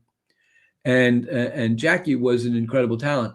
When I was working on the script, I was asked to go to Florida, and Jackie had a house absolutely on the golf course. His garden door slid open, and he walked right out onto the golf course. And so I went there, and I stayed in a hotel right across the street from Jackie's house, and I would go to his house every day. And when I went there the first time, I went into his office and to talk about the script. He had a bottle of booze and a glass. He never poured a drink for me. His wife came in a couple of times and said, "Would you like a drink?" And I said, "No, I'm taking some notes and stuff." And so she just brought me a soda or something like that. But Jackie was drinking every day. And I would work for several hours. Then I'd go and leave, and I'd come back the next morning, and I came back into the same office. He was still in that same chair. He had another bottle to replace the one that he had consumed. And he was still there, and he hadn't left, and he hadn't changed any clothing. But that's where he spent his evening. He would spend his time drinking, but he was perfectly in control when he talked about the script the next day. When we talked about the previous notes, he was on top of his game all the time, but he never left that spot. And he never offered me anything. His wife always said, "Can I bring you something to eat? Can I bring you a drink?" She was wonderful. When I left on the last day, I went through another area of the house, and in that area was a magnificent, magnificent pool table and a solid ivory cue stick. And it was his table. And then he also had this stick that he used in The Hustler. And I stopped and I just looked at it in awe, because I loved that movie, The Hustler. and where he played Minnesota Fats with Paul Newman, who played Fast Eddie Felsen. And I said, and I asked him, is there any chance we could shoot a rack? And he said, no. And but he said, well, let me show you. And he took his cue, put 2 balls on the table, and he said, I'll bank this. And he made a bank shot. That was a terrific shot. And he said, that's enough. And he took me to the door. And I can absolutely say I saw him play one shot of pool, but I saw Minnesota Fats and Jackie Gleason play pool once in my life, and that was a treasure.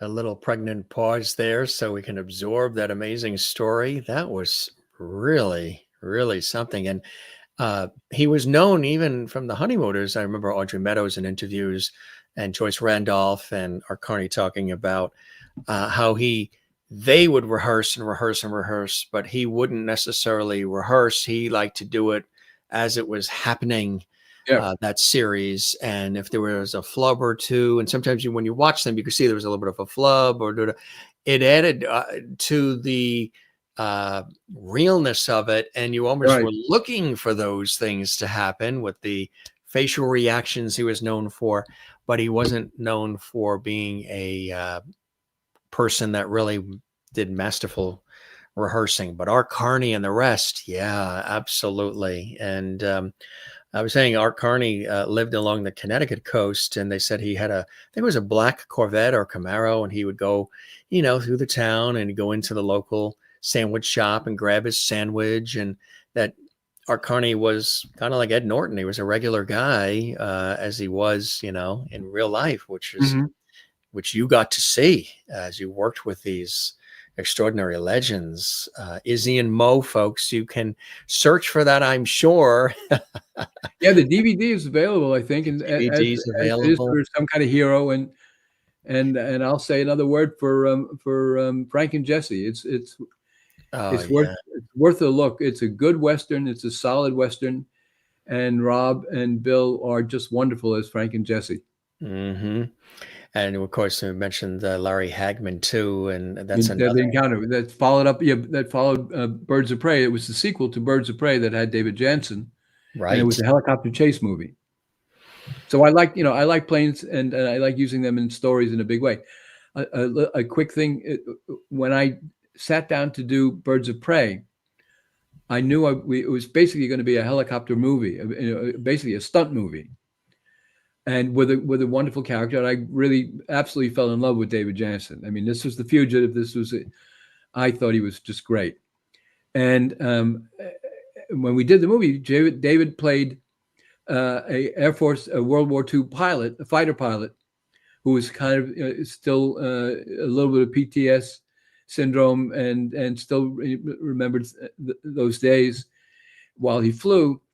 And they found a jacket for him, a leather Army Air Force jacket that that was actually worn in the war years, and it was very well beaten and kind of beaten up the way his character was. And so he wore it, and he loved it. He was really comfortable in it. So he said at the end of the movie, he said, I've never really asked to keep any of my costumes, but I'm going to keep this one. And he kept that jacket, and he was kind of like a security blanket for him. He used it in a couple of other TV shows and Harry O and other things. He just liked that old leather jacket. And I was working with him, and I thought he was absolutely one of those terrific guys. And he gave me just learning from him was really wonderful. And he shared a lot of his past with me when we started to talk on the set. And so that was a real privilege. Working with him was great. And so we did Birds of Prey together. And then I went on to do with Larry Hagman and do basically the similar character on another helicopter. I like those kinds of stories. Mm-hmm. And so I went and I did that one. And Deep Freeze.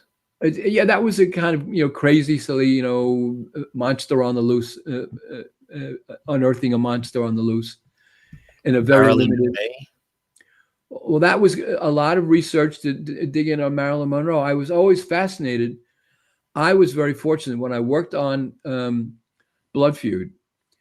I went to Washington and I was doing a lot of research on the Kennedy administration.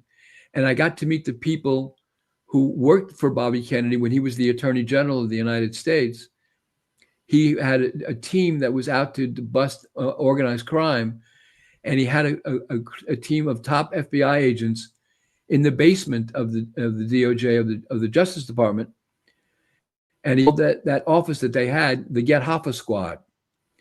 And they only had one job, was to get and nail Jimmy Hoffa. And there were several FBI agents and FBI forensic accountants. And I think I'm probably the only guy still around that actually got a chance to interview every one of them. And they, Carmen Bellino and Walter Sheridan, the people who were working in that Justice Department for the years that Bobby was there. And then the Kennedy family kept them. Teddy kept them on afterwards, and so forth. So they had kept working for the Kennedy family throughout the rest of their careers.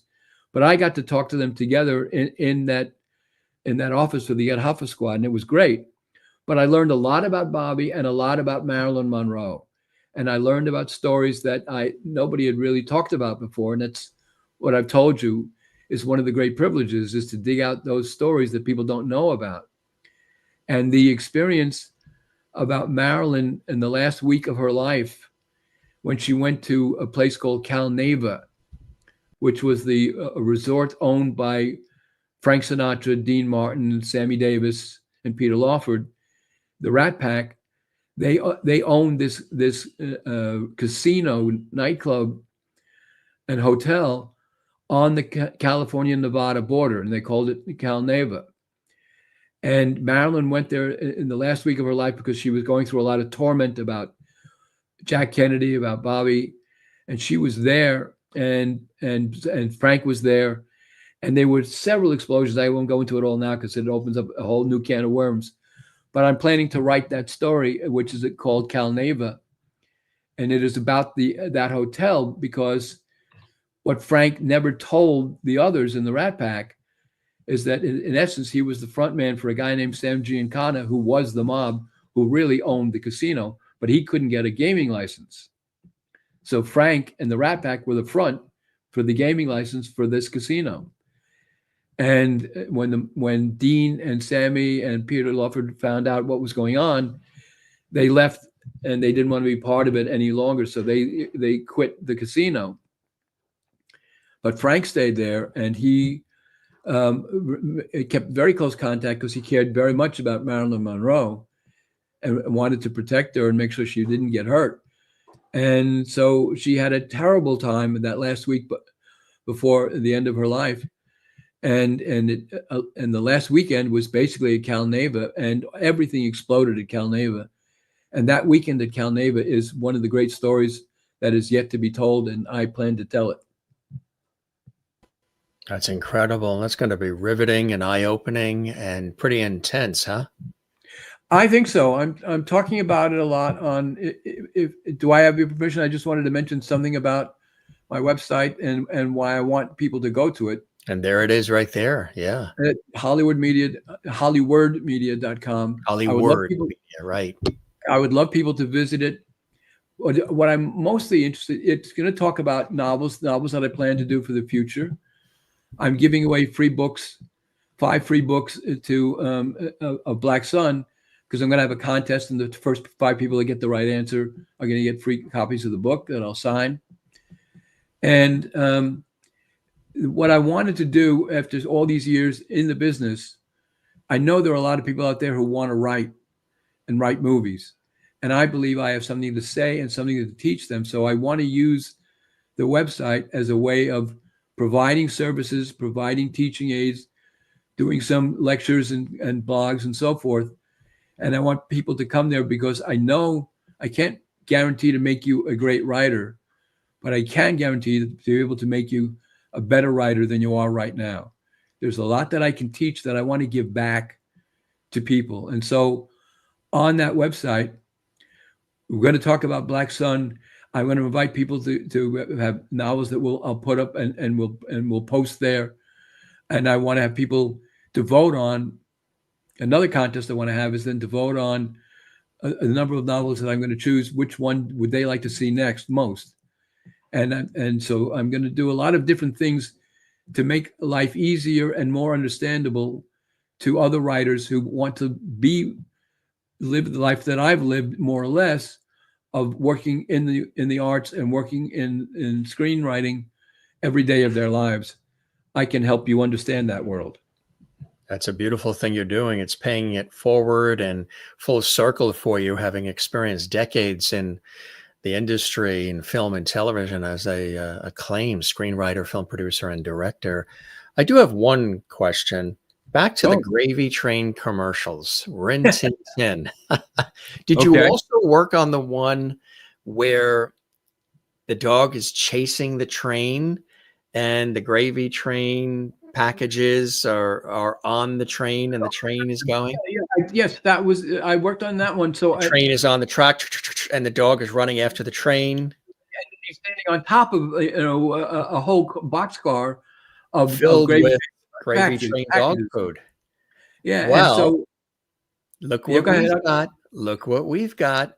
Here's Bob Boris doing his thing back in the 1970s. Gravy train dog food.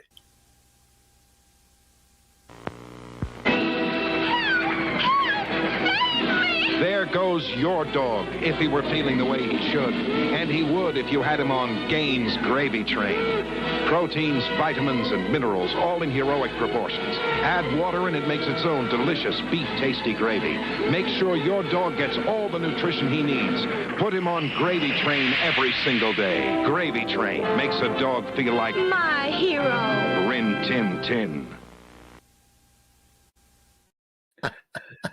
That is, you are amazing. They are amazing. You are a danger. In a positive way, right? And how cool was that? You know how much Gravy Train you probably sold? Lots. Well, I mean, look how much fun that was. I mean, it was just a lot of fun. And then there's another one where he's running down the streets of Park Avenue at 5 o'clock in the morning when the streets were empty, and we had like 200 or some odd dogs chasing Rin Tin Tin down Park Avenue in the morning. It was great, and I think we actually had remember the famous comedians Bob and Ray? Sure, yeah. We had them talking in the background, for one of the spots. So it was a great time, and I love storytelling in its own way. It is. Now, a lot of times, when you look at commercials, you have no idea what the product even is anymore. You know what I mean? It's just like it has nothing to do with what you knew, that was a story and there was humor, but there was, they mentioned Gaines Gravy Train. You saw the product, you know, the dog was wanting it and chasing after it. But a lot of times, some of the stuff now, depending on what it is, either it's so fast or the editing or the music's so loud or whatever, you can't. Countless times I've been around people and they're like, what was that commercial? What was the product? What was that for? There's so much else going on. You can't really get the feeling of it. Kind of like, Madge with Palmolive and Imperial Margarine. It's not nice to fool Mother Nature. You also had a lot of mascots and people that were imagery that went with. Josephine was the plumber for Comet. You had these things and you knew that it was Comet, but they were still telling a story along the way. It's changed a great deal, hasn't it? It has. I was part of that world for quite a while. I'm not saying that I wrote it necessarily. I know I wrote several commercials for it, but the original line was 4 out of 5 dentists who recommend chewing gum recommend Trident chewing gum. Oh yes, I did that, and wow, really? So I was a part of that, and I worked on the dropping the pearl into Liquid Pro, and yes. So I lived in that world, and I knew that if I stayed there, I would probably be running an agency at some point. So, and I didn't want to do that. That's why I quit and I got on my bike and I started riding across the country. You know, if I didn't take that shot, I would be in advertising today, and we probably would never very have met. successful and all the rest, but you had more longer form material and stories to tell that were beyond 30 and 60 seconds, right? And I'm sure you would have been highly, you were successful in it, but even having an agency, I'm sure it would have been a very successful agency, and just writing some of the things, anybody that drops the thing in the liquid Prel, I mean, once you've done that, you've made it. Well, you brought back terrific memories by showing a Gravy Train ad. That's just wonderful. Yeah, that's all that is a part of Americana. You know what I mean? Yeah. It was my father. They don't show it anymore, but I know every Christmas,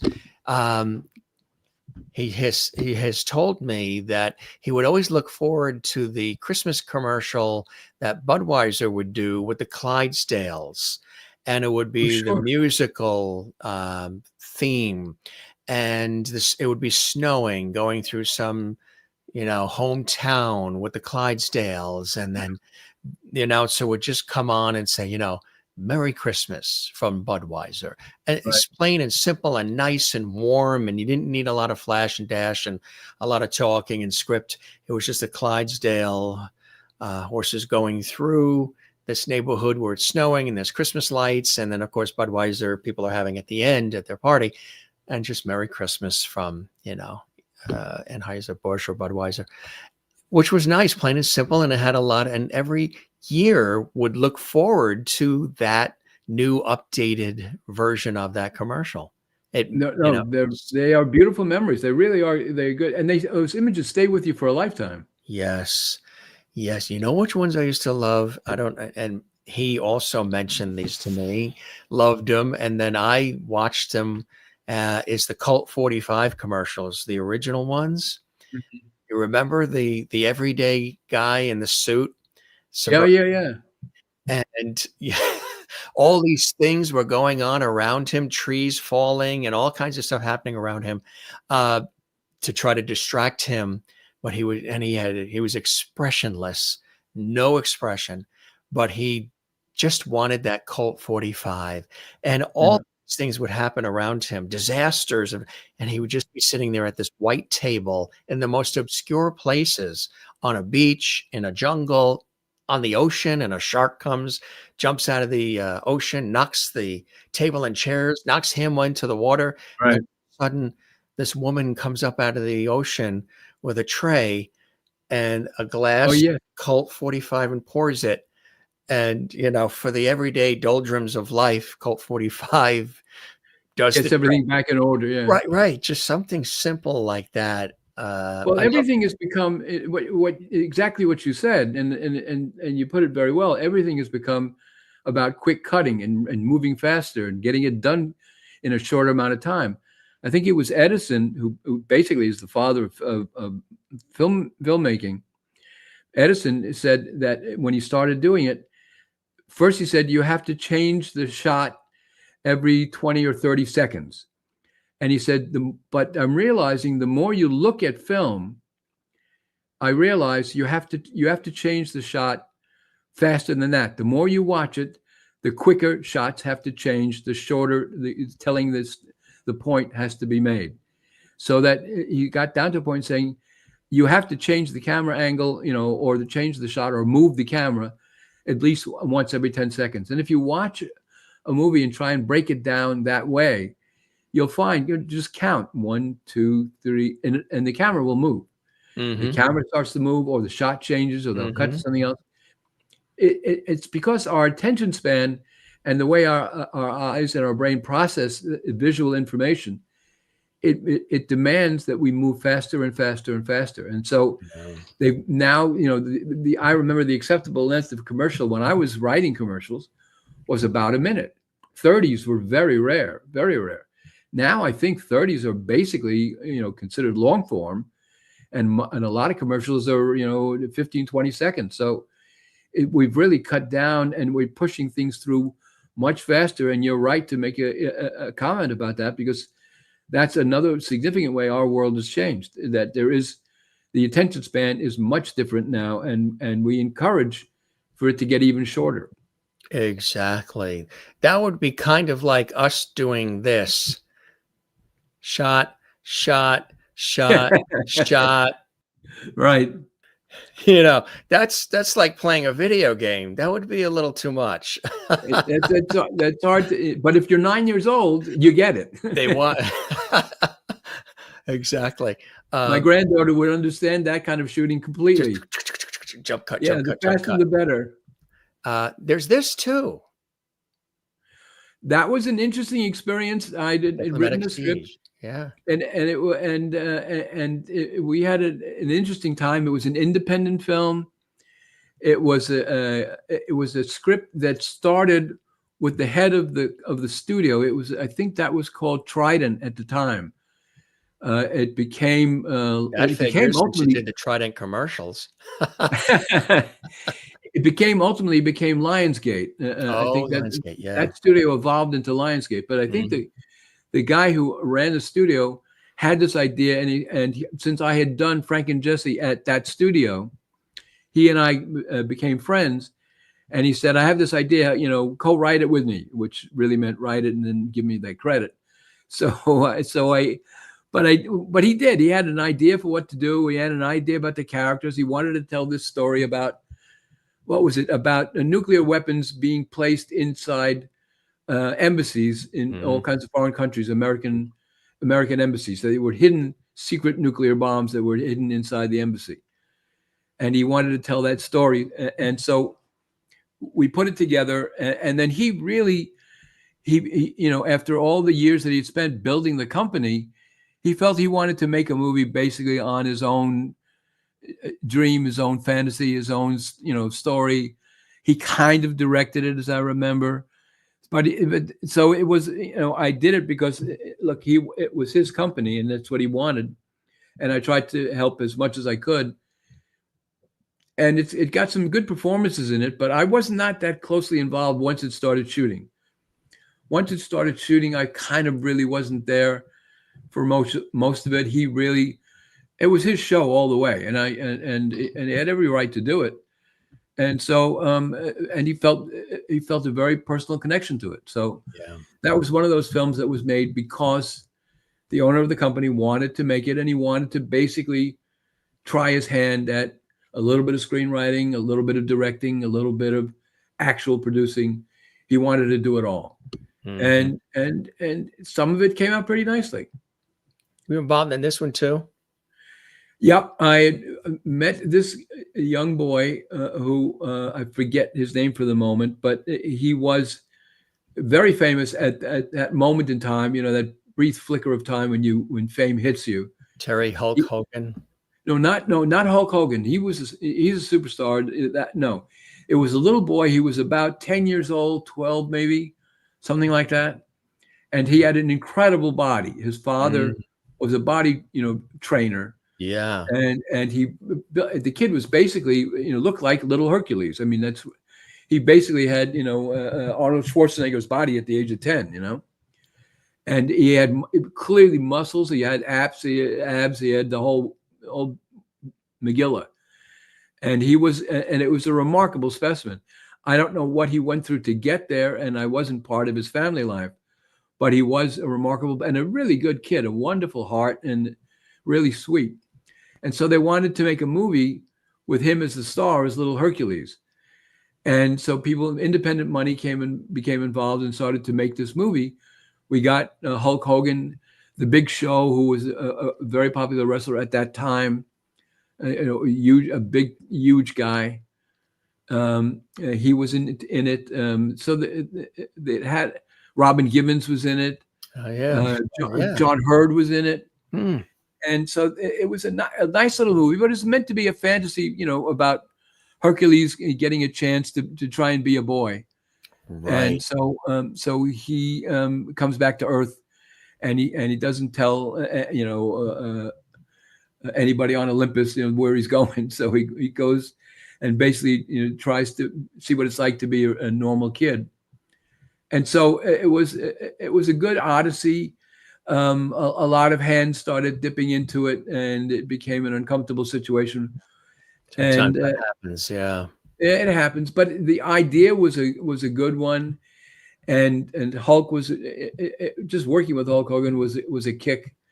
You know, he's a wonderfully, you know, filled with bravado, filled with so much energy. You know, it just kind of, you know, you cascade the energy from him, just cascades around you, and so he was wonderful to work with.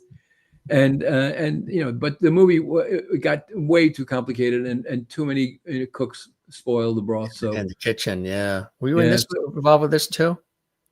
no, I don't. With Blue Beetle, I'm not sure where that. You may have maybe one of. It's not something that I worked on directly. This one. I think you have something. It's called Rocket Boy because I had done something else. Now, I think whether that title came after what I had done, I just shot a little short. Is that what it was? Yeah, called Rocket Boy. Yeah.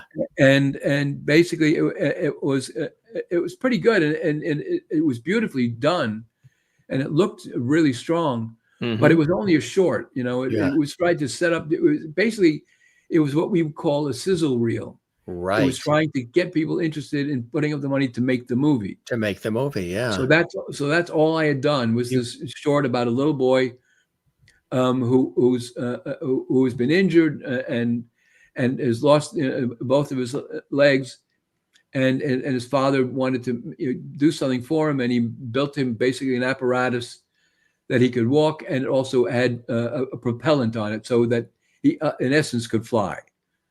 So that was the fantasy, and so we just did a short.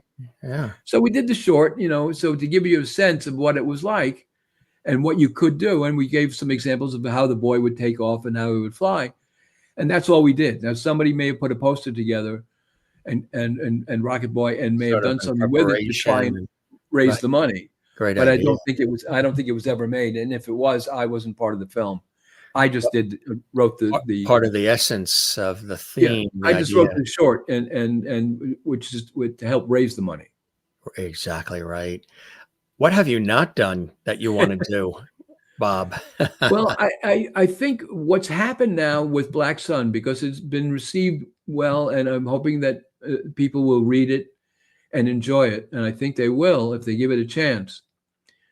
It's opened a lot of doors. There are several stories that I've been dying to tell for a long time. Some of them almost became movies, and I know they would make for wonderful novels. I wrote a script which I called Hot Men when I originally wrote it years and years ago. Elliot Kastner optioned it, and it was about Benny Goodman and Gene Krupa, and the two of them did not like each other. But together, when they got together, they made the most incredible music of the generation, and they became the biggest band in the world. I mean, they were, you know, Benny Goodman's band at that moment when he exploded was bigger than the Beatles, and Gene Krupa on the drums, and Benny Goodman with his clarinet. They did incredible songs, legendary music, and they basically taught the world how to dance. And I wanted to tell their story about how two men who fought over everything, but Benny realized that this guy made great music and was a great show. The quickest way to say something about that relationship, up in those days, in the 30s and the 20s, the drummer, you go look at any pictures of a band, and the drummer is always in the back of the band, usually on a platform of some kind, raised a little bit high, but he's all the way in the back of the band. That's the way they set up the drummer in all any picture you see of a big band. What Benny realized was that Gene, with his crazy gyrations and his moving around really fast and his sweating and his it was really a kind of sexual excitement, and women began to fall in love with it. So even though he and Gene fought all the time, Benny said, take that drum and move it down to the front of the band. Let the girls and the women see him. And that changed everything. Every picture after that, you'll see the drummer is always in the front. And that changed because Benny Goodman said, I don't care how much I don't like this guy. I know that he makes the show and he makes the music work. And so I wanted to tell the story of these two guys, how they hated each other, but made the most incredible music ever. So I want to tell his story. I want to tell the story of that I know that nobody else knows or doesn't talk about, which I call the murder of Orson Welles. And I know Orson died in the late 80s, I believe. But I believe he was murdered in 1942 in Brazil. And what happened was, I had always been fascinated. I hope I'm not drifting away too much for you. Am I? Not at all. No. Orson Welles, bring it on. Yeah. All right. So I had always been fascinated by, here's the greatest movie mind in history who made Citizen Kane at the age of 23 and changed the world, changed the language of film, changed everything. He was the most talked about filmmaker ever. And how does a guy like that be the king of the mountain and shake everything up, and 2 years later he can't get a job as a director? What happened? And I always wondered what destroyed him. And nobody knows this, and I researched it, and I have the facts that prove it. Nobody knows this, but all of this happened. He did basically Citizen Kane in 41. At the end of the 41 in December, the Japanese attacked Pearl Harbor, and America was at war. And nobody knows this, but 10 days later, on December 17th, Nelson Rockefeller, who was in the administration, was asked by the president to meet with Orson Welles, who had been invited to Brazil because he was such a superstar. They wanted him to be in the Mardi Gras parade and go to the palace and see the VIPs in the palace. And so Rockefeller met with Orson and said, we need you to go to Brazil and to be a spy. Nobody knows this, but Orson Welles was asked to be a spy in 1942. He couldn't get into the army because he had bad feet, he had a bad back. He couldn't get into the military, as many of the stars were doing quickly. So he wanted to make a contribution. And here it was, they said, we want you to go there, and we want you to go to the palace and tell us and listen to what the people have to say. We think there are Nazi sympathizers in the government who may give away our secrets of shipping and oil, which has to go from Brazil or past Brazil. And we want to know who you think is suspect. And Orson thought about it and said, if I do this, I can't do it in one weekend at the Mardi Gras and then go to the palace and meet the president. I can't do it in one night. And they said, okay, what do you want to do? And he said, give me a little bit of money. I'll make a movie then. And give me a couple of weeks to shoot some film there and footage that I need, and that'll do it. And so they funneled money through RKO, which was the studio that he worked for. And they basically created the story that Orson was going to Brazil to make a movie. He really was going to Brazil to ride in the Mardi Gras parade and to find out who were the Nazi sympathizers in the Vargas government in Brazil. So nobody knew this. So he went there, and in order to do that, he had to dress up, go to the big parties, put on tuxedos, dance in the streets with women of color, along with white women, party with the Mardi Gras crowd, then go to the palace with all the well-dressed and beautiful people. And that's what he was supposed to do in order to be a spy. What nobody thought about was that there was somebody out there who hated his guts. And the person who hated him was Hughes. and because of the Citizen Kane references that he felt was being used against him, and he owned like 285 newspapers in the United States. And at the beginning of the war years, we were losing a lot. Wake Island fell, the Philippines fell. There was the Death March, in the Philippines. So in Corregidor, and so the Bataan Death March. There was all kinds of horrible things that were happening. So what he did in his newspapers is he put on the front page pictures of American kids dying in these places. And then on the other side of the same page, pictures of Orson Welles dancing with Black women, dancing in the streets, getting dressed up and going to parties. And the lines he would put down in the paper were American movie star, American filmmaker dances and parties while American boys die. And that began to destroy his reputation. Then they attacked his film that was being edited by Robert Wise. The great Robert Wise was editing The Magnificent Ambersons. And they tried to take the film away from him.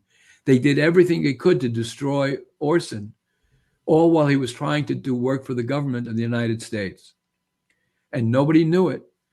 And by the time it was over with, some terrible things happened. They pulled everything out. They made him look like he was having a fine time when everybody else was dying. It's an amazing story of what happened to him in Brazil and how most people know it. Yeah. And I want to tell that story more than anything. So The Murder of Orson Welles is a novel that I'm considering. And so I like telling these stories that people don't know much about.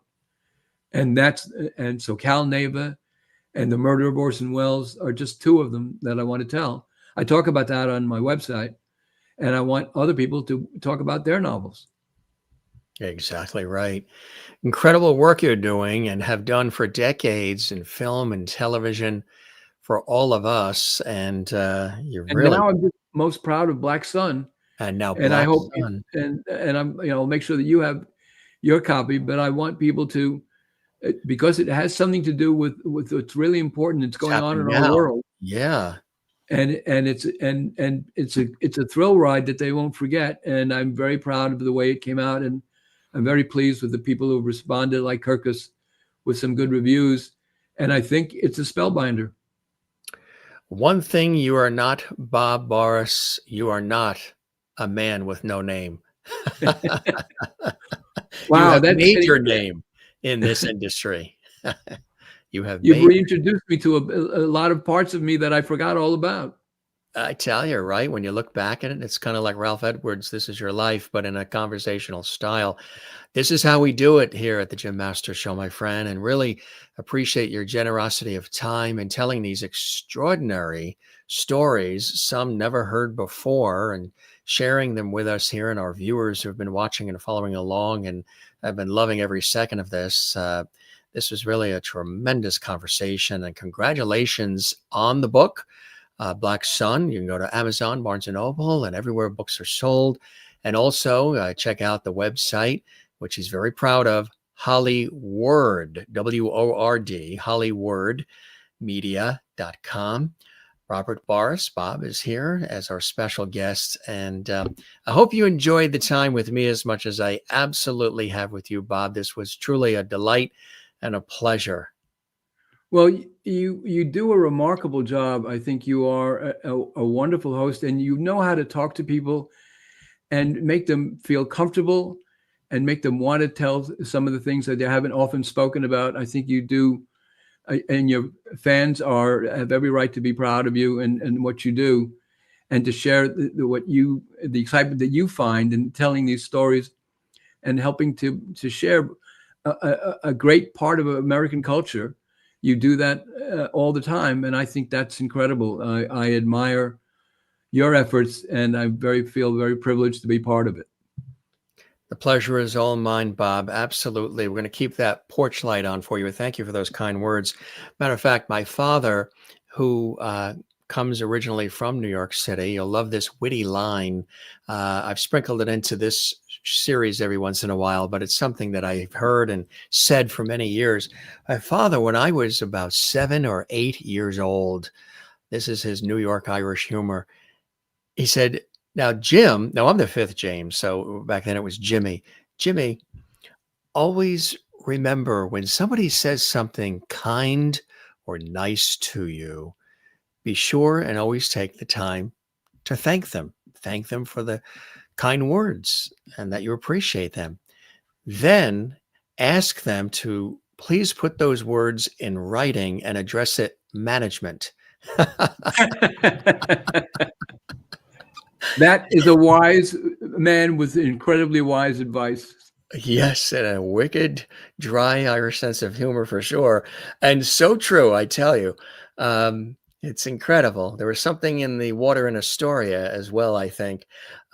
Really amazing having you here, and a real delight. And all of our Sherry and Maureen and Kathleen and Lee and Carol and Jane and everybody, Merlin, they're all saying some wonderful things, and we appreciate that. And come back and see us. Congratulations on the book, Black Sun. Spread the word about our show. You know, the folks you think would like to hop on the Jim Masters show.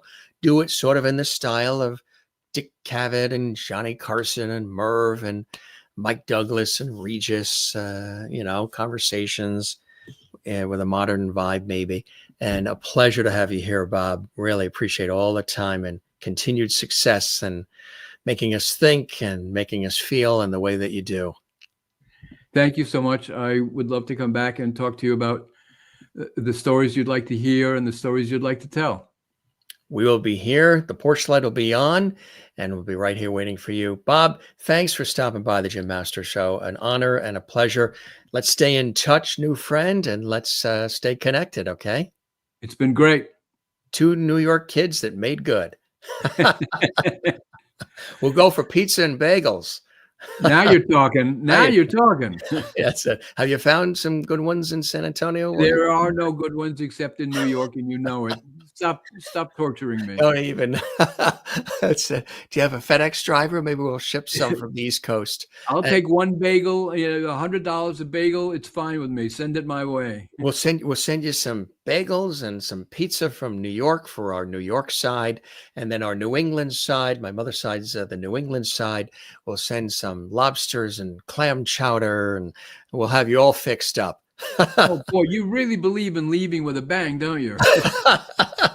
That's it, right? Wanting you to have an experience that makes you lead to the desire to want more. Well, remember the phrase is always leave them laughing. What you're doing is leaving me crying when thinking about bagels and pizza and beer and clam chowder and New York delis. Are you kidding me? Yeah, I guess you got to get on a plane ride and come back home. It's time. It's time to make that trip. Time to come back home. Bob, you're the best. You be well, and we'll chat again soon, okay? Looking forward to it. And this is archived as well on our YouTube channel, Jim Masters TV. So if anybody joined us late or you'd like to see it again, it's now recorded in full, and you'll be able to watch it 24/7, 365. At the Jim Masters Show, on our YouTube channel, Jim Masters TV, we don't have a test pattern. We don't go to color bars, and we never sign off. You can binge watch all the episodes 24/7. Remember when the stations used to sign off? Yep. Oh, I remember falling asleep to that gray light. Right. The WCBS TV test pattern for years, right? Be well. It's a pleasure. You too. We'll talk soon. You take care. You too. All right. Bye-bye now. Bob Boris, legendary, iconic screenwriter and film producer and director, joining us here from San Antonio, Texas. Yeah, we're very happy to have him here. Thanks for all the great comments, everybody. We appreciate your enthusiasm for our guests and for our show. And we would love it if you took that one step further. And of course, there's always super chat, super emoji, super stickers when the show is on, or super thanks when the show's not on, in the chat and everything else. But also, if you would like to help support us, there's a way to do it. We've done hundreds and hundreds of episodes, celebrity guests and friends. You can binge watch all of them on our channel, the YouTube channel. Go back and see some of your favorite stars and so many others from all different backgrounds. But we would love it if you give this episode a thumbs up like. There's a like icon on the YouTube channel next to the episode. Click the thumbs up, share this on your social media. Subscribe to our YouTube channel, which is Jim Masters TV. And don't forget to drop a comment below, too. Drop a comment and interact with us. Let us know how much you enjoyed this episode and all the episodes of the Jim Masters Show live series, or Entertainment, Lifestyle, Celebrity Talk Show series, where we're bringing back the lost art of conversation. There's the book once again, Black Sun, Day of the Humanoid by Robert Boris. Check that out. We really thank Bob for joining us here on the program. He's a delight to chat with, a really cool guy with a great sense of humor and a real spirit, and he loves what he does, and he shares it with all of us. Thanks, everybody. You're the best. Thanks for all these great, beautiful comments, Maureen and Kathleen, and 66 Kimball, and Sherry, and Lee, Ruskin, and everybody watching, Cheyenne Smith. Thank you very much for that comment as well. You were talking about, I guess, a comment that Bob made. Absolutely. Thank you for those kind words. I appreciate that. And it's very kind of you to slip that in there. Be well, everybody. Come see us again. We'll be right here waiting for you. Keep that porch light on for you as well here at JMS. One more time, don't forget to love one another, take care of one another, and do the very same for yourself. It's important to do that. We thank Bob Boris for joining us here on the show. We thank you for joining us as well. We'll see you on the next one. We have so many great guests coming up. Yes, the incredible singer Lorleen Ladd is joining us, also from Texas, singer and songwriter. You know who else we have coming up? Sandra Gimple. Sandra is a legendary actress and stunt woman. She's been in a ton of Elvis Presley movies. She's coming up soon, so look for that episode. And the legendary Ellis Hall, the multi-instrumentalist, singer, songwriter from Tower of Power, and he's worked with everybody, Ray Charles, Stevie Wonder, Herbie Hancock, you name it. Ellis is joining us here on the show soon as well. These are just some of the greats and many more stopping by Levity Hall and the Jim Masters Show for all of you. Love putting these shows together for you. It's always a pleasure. And thanks for your comments and your passion. And we'll see you on the next one. All right. You be well. Thanks for joining us this time. Till next time, we'll see you right here in Levity Hall. This is Jim Masters. Be well. Take care. And cheers.